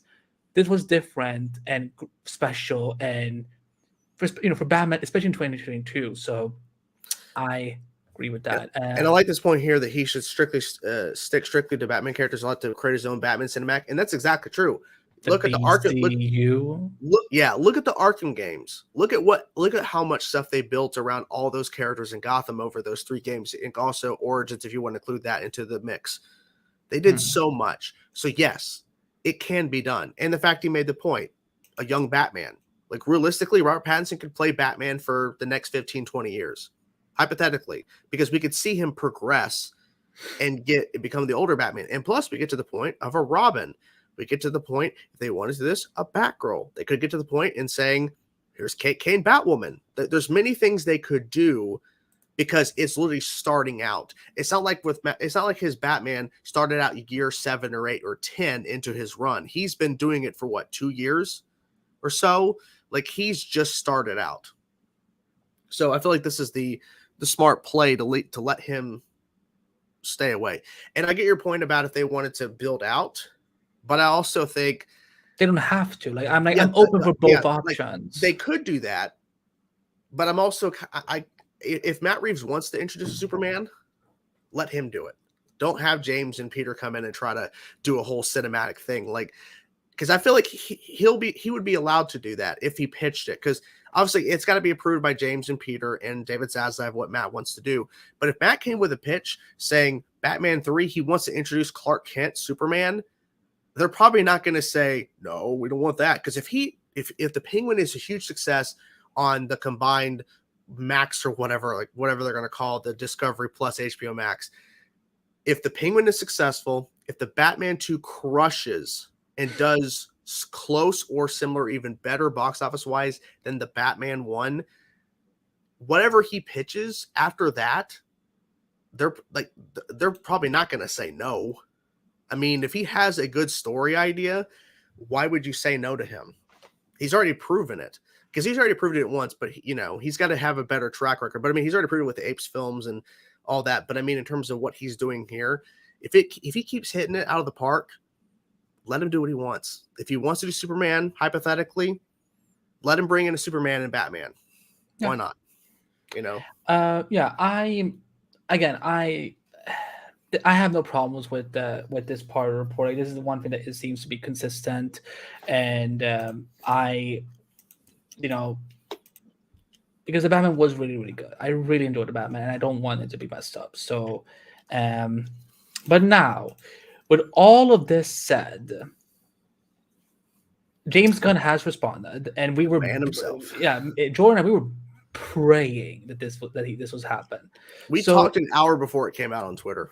Yeah, like, and it was quite the conversation.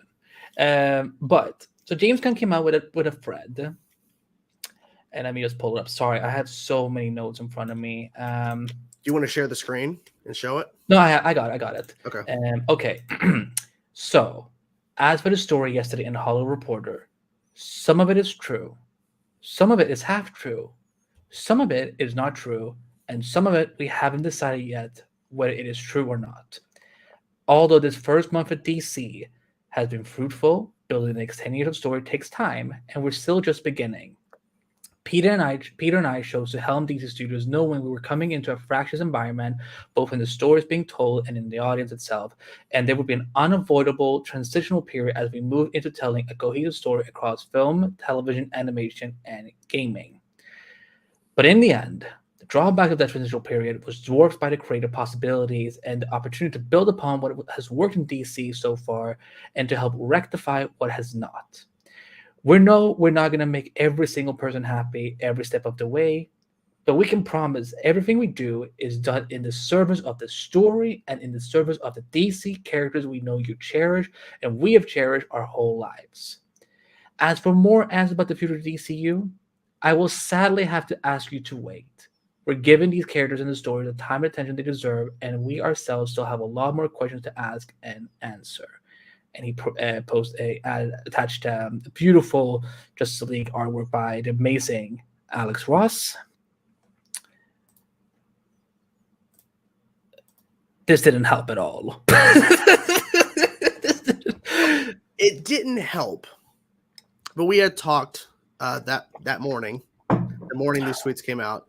Yeah, and he rolled over. He rolled over in bed and was like, "Hey man, you know what I figured?" I'm kidding. Yeah, I was like, "Yeah, I rolled over." So I was telling him because we were talking about what can he do, because whenever it came to Geekosity's fake report about Cavill signing on for multiple films and he had a contract, yeah, all that, he debunked it within a couple hours. He was quick as hell to get to it.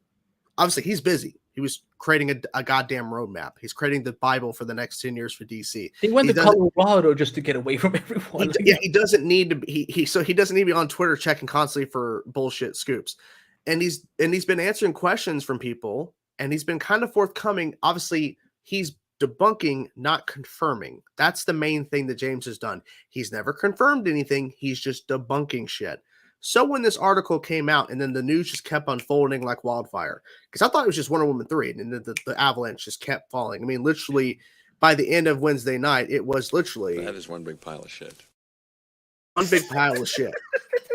So when it comes to this man right here, he really was in a lose repeating situation, because regardless of what, damn if you don't. Yeah, because regardless of what he would have said when he came on Twitter or whatever social media, Instagram, no matter what he would have posted, whether it was another picture of a DC character like he had posted, like Jonah Hex or Mr. Terrific, if he did something like that, or if he said something about his wife or just tweeted something about Guardians of the Galaxy 3, whatever, he would have been bombarded with people. So he had to address it, but how? Because if he starts debunking specific things, like saying Wonder Woman 3 is not canceled and Henry Cavill is our Superman or whatever, or what, if he starts debunking certain things and doesn't mention other things, people will automatically assume that it's legit because he's debunking this, and this, but he's not debunking that. So that must be true. So with him saying some things are true, some things are half, some things aren't, some things we have no idea, we haven't decided, is the smartest choice because we don't know. And plus, this was Thursday before more information came out about the fact that Patty Jenkins technically didn't talk to Peter or James. It was the people before they came in that everything kind of fell apart in terms of them discussing Wonder Woman 3. So it wasn't James or Peter, and we had kind of assumed it was, but no, it wasn't. I need to It's conflicting. It's conflicting. This is what is conflicted because Deadline sometimes they write they need to learn how to fucking divide their paragraphs. Yeah. But one thing they had said was one rival executive observed a potential problem in the current deal setup of having a filmmaker like Gunn providing notes to an established filmmaker like Jenkins. But we hear that Warner Bros. Motion Picture chiefs Michael DeLuca and Pam had concern about the treatment before Safford and Gunn weighed in. See, like initially they had first so Hall Reporter and other and rappers saying that they had nothing to do with it before they weighed in, but now they're saying that they actually supposedly did weigh in. Yeah. The group provided notes. Jenkins fought back and defended her vision that the prequel's character arc was solid. Jenkins was given opportunity for another pass, but opted to walk.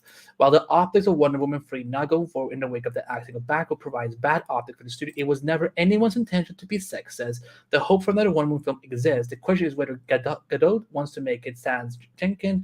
And judging from the actress' tweet 2 days before the explosive DC news, it sounds like she wants to stay aboard. Combined, the Wonder Woman movies grossed $992.4 million. The first dynamic female movie goes to the DC universe. Why wouldn't the current DC administration not want more Wonder Woman? So, I interrupted you. Sorry, continue. Yeah. So the point I was trying to make, because it's all conflicting, because James is only addressing what initially came out Wednesday night. He's not addressing what came out later after his tweets or what came out today. Because literally stuff came out hours before we started the show in terms of, Michelle Pfeiffer's Catwoman. And then it's like, oh my gosh. Okay. But so many things. So we don't know what is true. We don't know what isn't. Obviously, they know what's true. They know what's going on. And we won't know for a while. That's just the truth. Because I can tell you right now, when the meeting takes place next week, if it actually is taking place next week, is it may have already they may have moved up the meeting to this weekend. Who knows? We have no idea.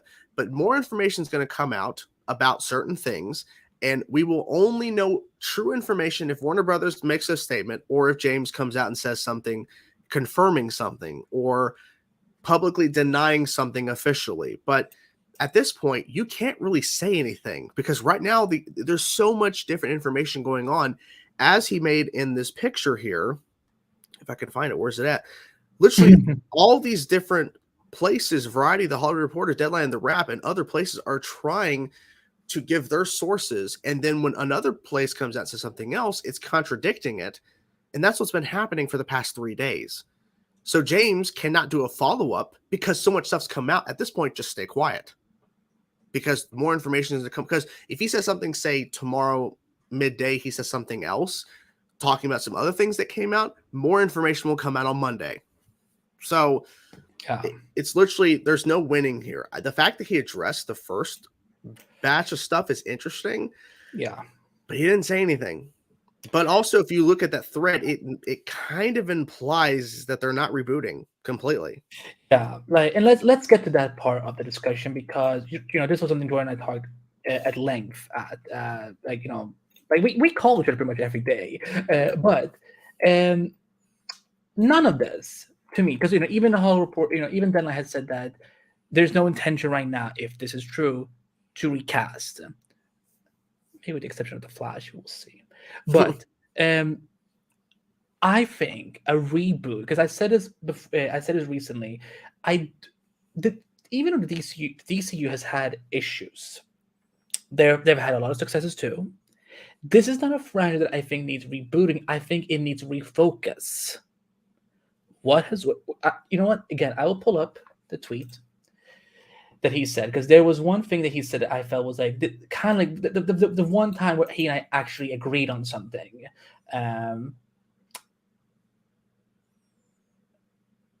Let's see. But in the end, the drawbacks of that transitional period were dwarfed by the creative possibility and the opportunity to build upon what has worked in DC so far and to help rectify what has not. If they were rebooting, that meant that they were rectifying everything that has not worked. I don't, again, because right now you have huge actors like Gal Gadot, Henry Cavill, and Jason Momoa attached to these roles. They could get Ben Affleck if something is really popular, but let's just focus on those three. You have Zachary Levi as Shazam. You have Dwayne Johnson's Black Adam now.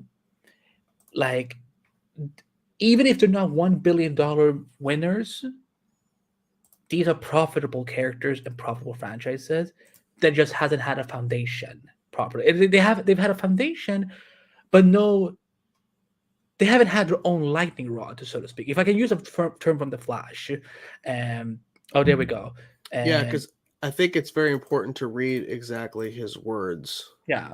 I'm sorry, I'm not the best reader. No, it's okay. Because I think that what you're trying to point out is the fact that, because you're mentioning Gal Gadot, like we have all these actors, the fact that he puts this in, the drawbacks of that traditional period were dwarfed by the creative possibilities and the opportunity to build upon what has worked in DC so far and to help rectify what is not. They're soft rebooting, because you don't put that in if you're not soft rebooting, because they're saying build upon what has worked. What's worked overall? Gal Gadot's Wonder Woman, her appearance in BVS, her appearance, even though they're not considering it canon, the Snyder Cut, and Wonder Woman, phenomenal. 84, it's a fluke. It's mostly it's Jenkins' fault for that film failing. Unfortunately, it's her fault. It's not Gal's fault. Gal did what she could. Well, can we also remember COVID was? Well, I'm saying like the release of the film. I'm saying the quality of the film. I'm not talking about like the quality. Now, when it comes to what else has worked, Aquaman, Jason Momoa, $1 billion. It's worked. Shazam wasn't a huge success, but that film was received well by critics, and it wasn't a huge profit, but it was also made pretty cheap. If Fury of the Gods comes out and it does better, that's pretty good. But when it comes to what hasn't worked, box office wise, the Suicide Squad, his movie didn't do well, but it was like the reviews and the audience response was very positive and did well on HBO Max. Yes, it did well. But in terms of like what hasn't worked, I mean, just a lot of their films have been very divisive. Even though people love the BVS, the theatrical cut was pretty slammed hard. Suicide Squad 2016, same thing.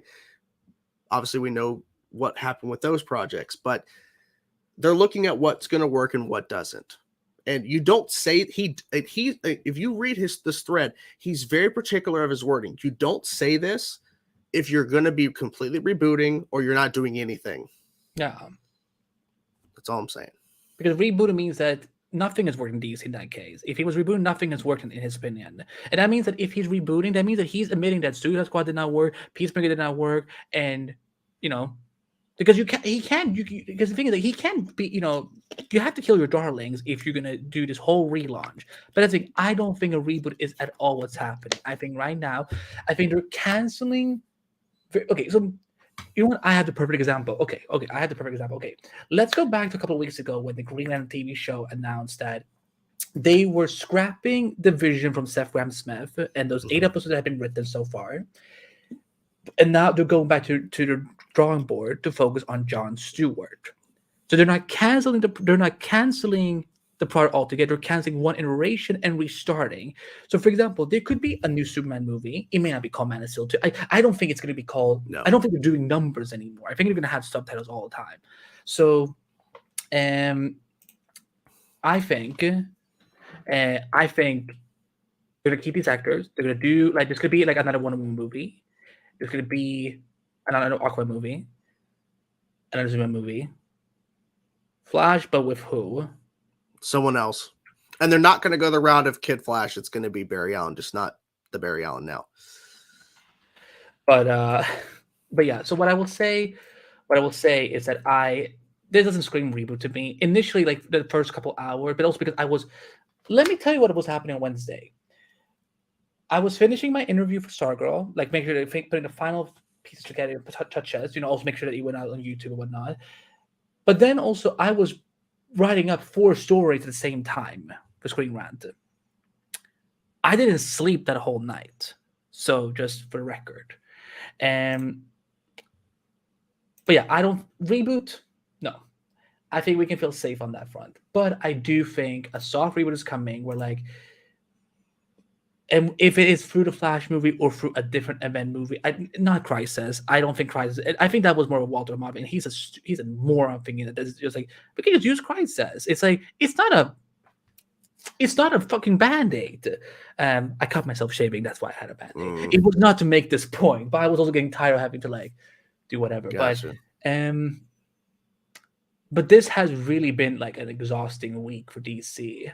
Losing Stargirl, having all these news, Wonder Woman 3 being like the one that is sticking out the most right now. So it's a lot. Do you want to get into Q&A? Hear from the people? Let's just rant about the Max name for a second. I didn't put it in there, but according to reports, Warner Discovery is considering doing the new name for HBO Max and Warner Discovery serve it as Max. It's stupid. That's all I got. It's stupid. Because I mean, I would think they would come up with a name that doesn't have then again, if they're combining services, you want to have some recognizability. And I guess you can't keep Discovery. I guess you could. You can't keep Plus or Max Plus, but it's stupid. I don't know. It's dumb. I will still subscribe. I mean, to get the content, yeah. No, it wasn't. No, I promise you, it was not. I was just sick because it was itching. Yeah, he kept it on there. He told me, Fernando, before we started. It was a bit. Discovery Max. There you go, Discovery Max. Okay, I think it's time for Q&A, guys. We did it. We did it. Yeah, I don't know how long we're going to be on, guys, because I didn't expect us to go this long, but then again, we had so much to cover. But Q&A, ask us questions or we'll fucking leave. So now we're at Q&A time, guys. Ask your questions. Are we at 40 likes? Are we there yet? I think we should be there. We're close. We are at 39 likes. Let's hit the 40 likes. If we can pass 40 likes, we'll love you forever. We'll love you anyways. But Q&A time. Now, we do have 2 super chats from Scott. Thank you, Scott, for this first one. We have a lot of people. So thank you so much for showing up tonight. There was a lot of preparing going into this, and I'm glad we waited till tonight because we had all these updates to go off of. Because if we were covering this news, we would have had it been live every night because there was always new stuff to talk about. Yeah, I'm pretty sure I would have like punch each other at some point because I'm like, I'm so tired of this. Let's just be MCU chills or something. Exactly. Who do we think's being the Flash finale? I'm hoping as many people as they can bring in. Many people. Now, obviously, not to the point where it's not a Flash finale, but I would love to have Cisco in the next. I leave Central City for 2 seconds. That guy. That's what. This happens. He just kills everybody. Thank you, Scott, for the super chat as well. Another one. Will there be another big threat that the Mandalorian covers that's between the Empire and First Order? Maybe Thrawn's Empire of the Hand. Possibly. I feel like after Mandalorian season 3, depending on where that ends, they're gonna have to do something for season 4. I don't know though, but I mean, big event. I mean, there's plenty of villains out there, plenty of people they could create to come and threaten shit. I don't know. With the fact that Grogu, Baby Yoda, yeah. Your math is wrong. Black Adam needed to make $600 million plus. I didn't say my math was wrong because Black Adam did not make a profit. That's Yeah, what I'm like, saying. yeah, like I never said that it didn't make a profit. So if you're saying my math was wrong, like I didn't say anything that suggests that it did make a profit. Dwayne The Rock Johnson is saying that it made a profit. It didn't. Thank you, Lloyd, for the like. Thank you. What's your opinion on the fact that Olivia Wilde is still directing Spider-Woman for Sony? That's not confirmed. Yeah, never been said it's a female-led Spider-Man Marvel type movie, but they never said it's Spider-Woman. The assumption, of course, is Spider-Woman, but it's not confirmed. Yeah, exactly. And for all we know, that project may not even happen anymore. Maybe they will do Spider-Woman for Amazon's new TV universe. Oh, that's true too, because we have Silk and everything. Potentially Spider-Woman will be going over there, and they won't be doing that movie. Straight up. Black Adam needed to make at least 300 million domestic box office because overseas takes from the box office differently, especially now because the world's highest inflation. Well, Black Adam didn't make 300 million domestic, so it didn't make a profit. So regardless of the math, doesn't matter. It still didn't make money. Sorry. A WB said it needed to make 400 to break even. That's not true. Everyone is saying like look, Warner Brothers will spin anything. This is the studio that loves to spin shit. Have you not paid attention? They love spinning shit. It doesn't matter they're under new ownership, because David Zaslav is all David Zaslav has done since he's taken over the company, and before he's taken over the company, they always put a positive spin on everything. Like after the after the Batgirl cancellation, what did he do in the investors call that week? Propping up and hyping up DC, hyping up and propping up the company. Not like only addressing that we want to have the golden standard. We want to have a standard for DC. That's all they think they did addressing the Batgirl cancellation. But it's about positivity. If Warner Brothers came out and said, "Yeah, Black Adam is not making money. It's a failure," they would look really stupid, because nobody does that. No studio comes out and says that their movie is a flop. They don't do that. Yeah, that for them that's showing like weakness. Like that's. Yeah,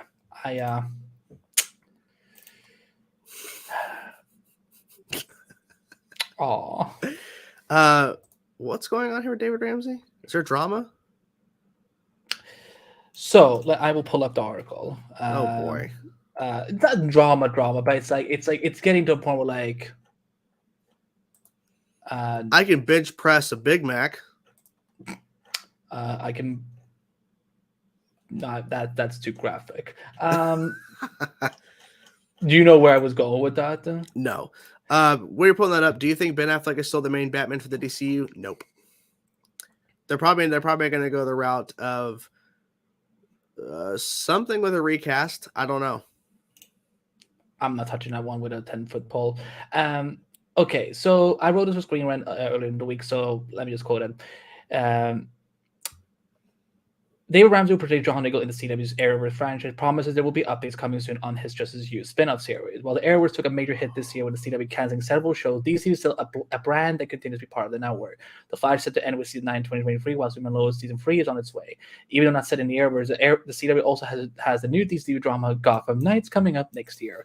However, there may be news soon on the potential new Arrowverse spin-off series. Ramsey, who has played Diggle in the Arrowverse since 2012, is being eyed to headline his own show, as Justice U has been in development at the network since January 2022. While celebrating his recent birthday, a fan asked Ramsey on Instagram if there would be any news soon on Justice U following his update in October that the project had tapped a new writer. Even though Ramsey couldn't, quote-unquote, be specific just yet, the Arrowverse veteran promised that, quote-unquote, the smoke is clearing and that, quote-unquote, good stuff is in the works, sharing the following. And the comment is to someone who said, happy birthday, sir. Any news on Justice U? It's been a rough couple of months for DC fans after all the cancellations. And this was like days before all the Wonder Woman stuff happened. Yeah. And Ramsey said, I know and thank you and everyone else for sticking with us. The smoke is clearing. Can't be specific just yet, but good stuff is in the works. So it's not so much drama. I can't talk about it. You can talk about it. You say what you're going to say. I can't say anything. What? Like, it's not drama, but it is. People are getting pissed that he keeps talking about Justice U. Okay. I don't know. I guess people are mad because, like, why is there no official announcement and he keeps talking? Well, it's not up to David Ramsey, because, like, it's the same thing with Green Arrow and the Canaries. They were not allowed to say anything until the network said something, and the network waited a year to announce that it wasn't. It was so stupid. They waited a year to do that. So stupid. So that will never make sense to me. It's like, huh? That part will never make sense to me. No, it doesn't. So, but like every time Mark Guggenheim was like asked on social media and shit, he even tweeted back at my shit because I was like posting stuff about it. He's like, well, I can't answer that. Not allowed to. And then people asking the actors and they can't say anything. It's like, well, it's because they're not allowed to.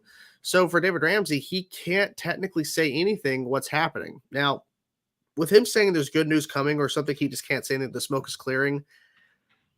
I'm going to assume that maybe they're incorporating some elements of Justice Yu into Superman and Lois since he is going to be appearing. I don't know. I just don't see them making a show. I'm sorry. Because DC on the CW is done. So I don't know what he's talking about. I don't know. And Gotham Knights did on Arrival pretty much. Yep. I wouldn't say no one cares. It's just the fact that this show should have been in the works shortly after Arrow finished, but it wasn't. So, I don't know what he knows because he doesn't tell me shit, so I don't know. I mean, eventually it will come out, but it's not my story to tell. And I don't know if that's good or bad. Who knows? Yeah, Nexstar is like literally we just heard about Nexstar picking up that indie racing documentary or some sort of show. Like that. Yeah, like in the production of that is way less than a show. No, it will not get a season 4. No, I'm sorry, it won't. It's weird. Literally, we're gonna have one season of a new Jonathan, and it's gonna be done. It's gonna be weird. Oh, someone's crying, Andy. Wait, why is he crying? Probably because you know stuff. I don't know. Spot on the time for Just You has been and gone before it's even had a pilot. Yeah, exactly. Literally, Justice You should have been announced around the time Green Arrow and the Canaries was in development. If they really wanted to do it, they should have made an announcement a lot sooner. It's on there in terms of watching previous seasons, but no, I mean, they're not going to pick it up. I mean, like, even though they didn't confirm it, with the interview that Andy did with Breck and Jeff Johns about Stargirl, and they said that they were working with one thing to try to get over there, I'm assuming it was HBO Max. I'm going to assume that Superman and Lois would not be able to do it as well, because I feel like HBO Max or the combined service next year will be a certain type of programming that will not include these shows.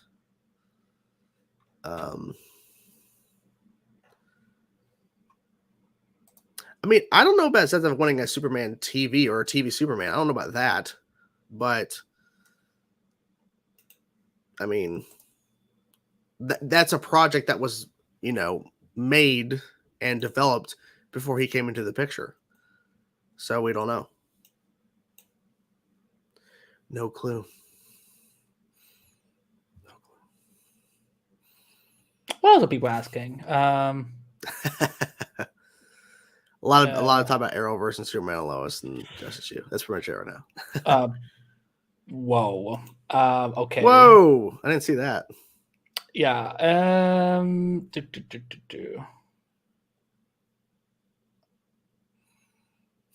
It's been a long day. I'm glad James Gunn said what he said, responded to HR. Props to him for doing what he did. See, but this is what I don't like. Because he didn't really. It didn't damage anything, but it didn't help either. It was a very neutral response that we can I think we can interpret as a soft reboot that he's talking about. But it's like if Patty has walked from Wonder Woman 3, Warner Bros. Could have gone and confirmed to all the websites like, yes, it is now scrapped, but not comment on the rest. Mm-hmm. They could do that, but.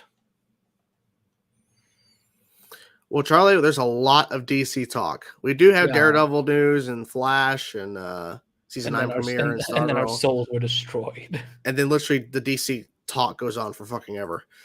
He answered something, but he answered nothing. That's pretty true. Okay. Thank you, Scott. Do you think any characters from other shows will be in the Flash finale? Possibly. I mean, there's there's one I think. I mean, that Jordan and I both agree should be in, and I will be sad if he isn't in it. But this is who I want to see in the finale.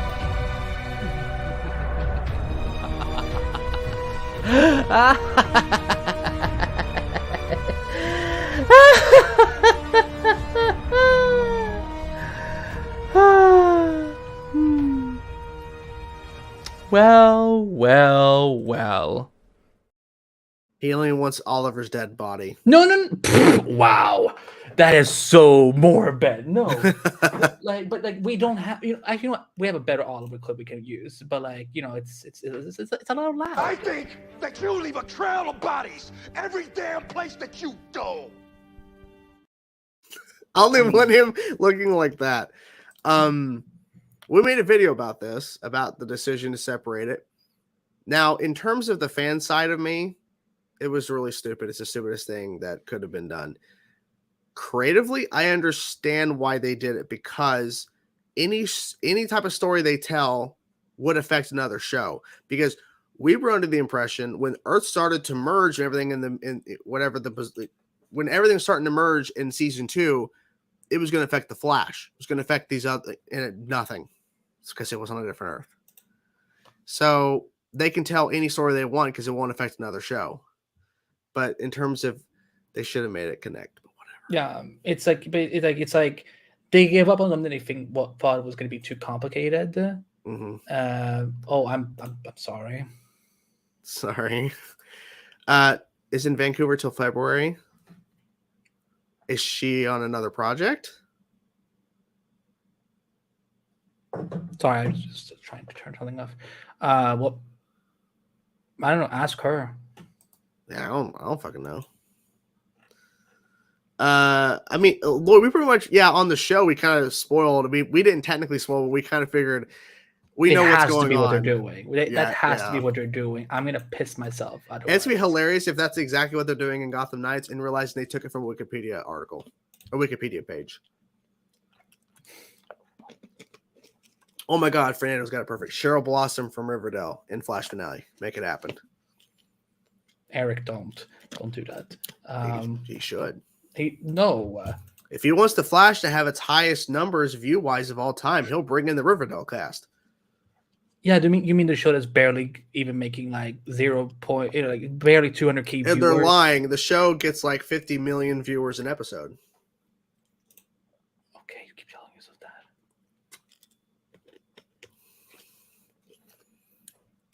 Wait, she said what? Streams are no project for her.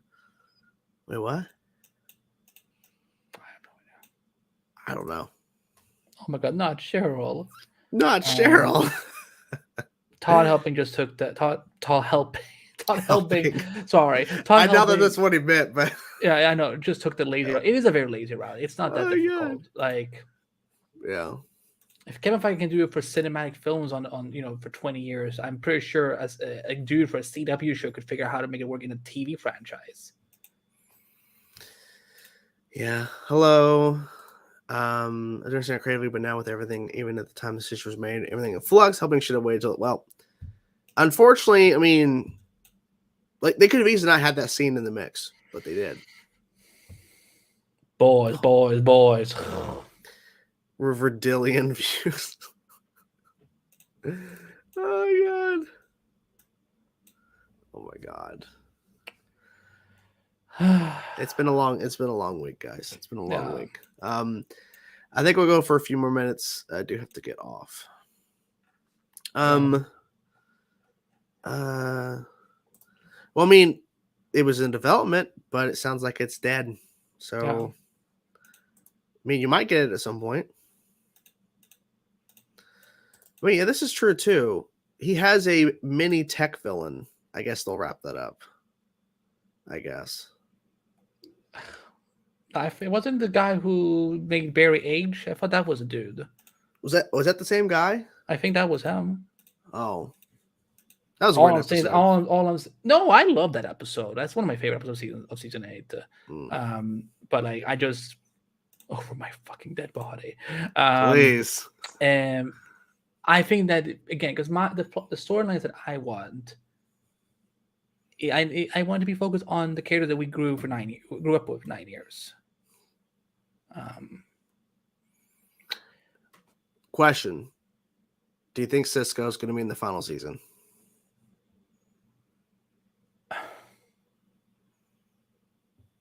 Are you asking if I know if he's going to be in it? No, if I'm I saying, think? do you think or do you hope that he does? I hope he's Yeah. going to do it. Because I mean, it would be so jarring for him not to appear in the final season. It was jarring when they didn't have him, and I understand he was probably busy filming something else. The fact that he wasn't in the Frost funeral episode, like, it was just so weird because of how connected he is to all his characters. But I get it. You know, he's probably busy. But guys, thank you so much for tonight. Yeah, it's been a lot. It's been a lot. Oh, that Valor crossover. I remember that show. Do you remember that Valor show? That military show that lasted one season? Nah, I don't watch crap. No. Like, I only remember it because of it was commercials playing during Flash and other shows. They would play commercials for Valor. Yeah, because Mark Pedowitz for some reason thought that what the CW needed was a military drama. Well, I mean, like, I look. This is also the same like network that had so many different things they were trying to see if it would work. And that's true. Cisco, like, he has his haircut. Yeah, he has his haircut. So it would be interesting, but at the same time, They're gonna lose their shit when they meet Cisco. Like when they meet him, they're gonna be like, it has to be a plot point they address. oh, they're gonna have to ask, hey, "Do you cut your hair?" He's like, "Yeah, it was time or something," or he grew. Oh my god, Billy! What if the post-credit scene of the Flash, Stephen Amell shows up to just like, come down to my bunker here. I want to show you something. That is fucked up. Anyway, but guys, this video will be, replay will be back. I think we're pulling some clips throughout the weekend, so stay tuned. I hope so. I mean, literally, this discussion was so long. Literally, if I pull the clip, it's gonna be the whole show, basically. Right. I mean, maybe we can split them up. I can help and like pull out the clips and then we kind of spread them out a little bit. Yeah, we'll see. We'll see. I have to figure all this out. But I mean, I think what we need to do is probably have timestamps for this so that people can jump around to different. Yeah, things. I will try working on them in the weekend. So, Yeah. but thank you so much for tuning in. It meant a lot. Thanks for all the you. super chats. Thank and you. We have I think at least 2 more shows before the holidays. Yes, we're gonna be here on the 16th, the 23rd. We're talking Fridays. The 16th, next Friday we will be here.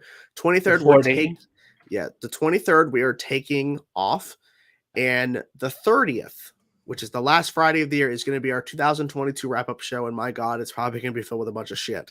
But we're going to try our best to cover, kind of recap on some of the bigger stories 2022, and obviously talk to you guys about the year as a whole. What do you hope for 2023? It'll be a wrap-up celebration of the year. Even though we've had a lot of negative and bad news and things like that for 2022, we're going to try our best to look at it on a positive note, or at least a but that's what balance. We're here to talk about entertainment, and that comes with good and bad aspects. But like we're having fun, even though this is sad news, I'm glad that we had 60 people watching us, and I have you to talk to about this. So it's that's pretty great. And we hit 44 likes. Thank you guys so much for supporting and getting us to our goal. Thank you so much. And yes, it's been a crazy week, and hopefully next week won't be as intense because we literally had 8 topics by Tuesday, and we had to restructure how we were going to go about this. And literally, as you saw, we technically had 10 plus topics because of all the DC stuff we had to cover with all the projects. But yeah, so hope you guys are doing well, and we will see you guys, of course, next Friday. We cannot leave without playing this clip because this clip has to be played, and we're going to get in position, guys. We're going to get some Gracie up in here. You guys are ready for some Cicada and Gracie because it's hitting you real fast. Cicada, take us out. Metas killed your parents, Gracie. They all deserve to die. Don't believe him, Grace. Don't believe him, Grace. Like he says, don't believe him. Wait, hold on. I need the phone. I can't do math. Great, sir. Don't believe him. Don't believe in that raggedy ass man just standing there with his little twin self and going like, "Don't believe in Metahuman. Metahuman's a gorgeous honey." Why is this so easy for me? Hope you guys are doing well. We'll see you guys next Friday. Be here. We'll cover whatever the topics are. And hopefully next week will be better. And if there's any updates, we'll cover it. But hopefully we'll have better news next week. In terms of Warner Bros. Just shut up. Stop leaking. Stop leaking shit. I'm tired. So tired. But have a great weekend, everyone. Or you can follow us in the video description. All the links there. So all of us. Follow our social medias, everybody. Please. Bye. Bye.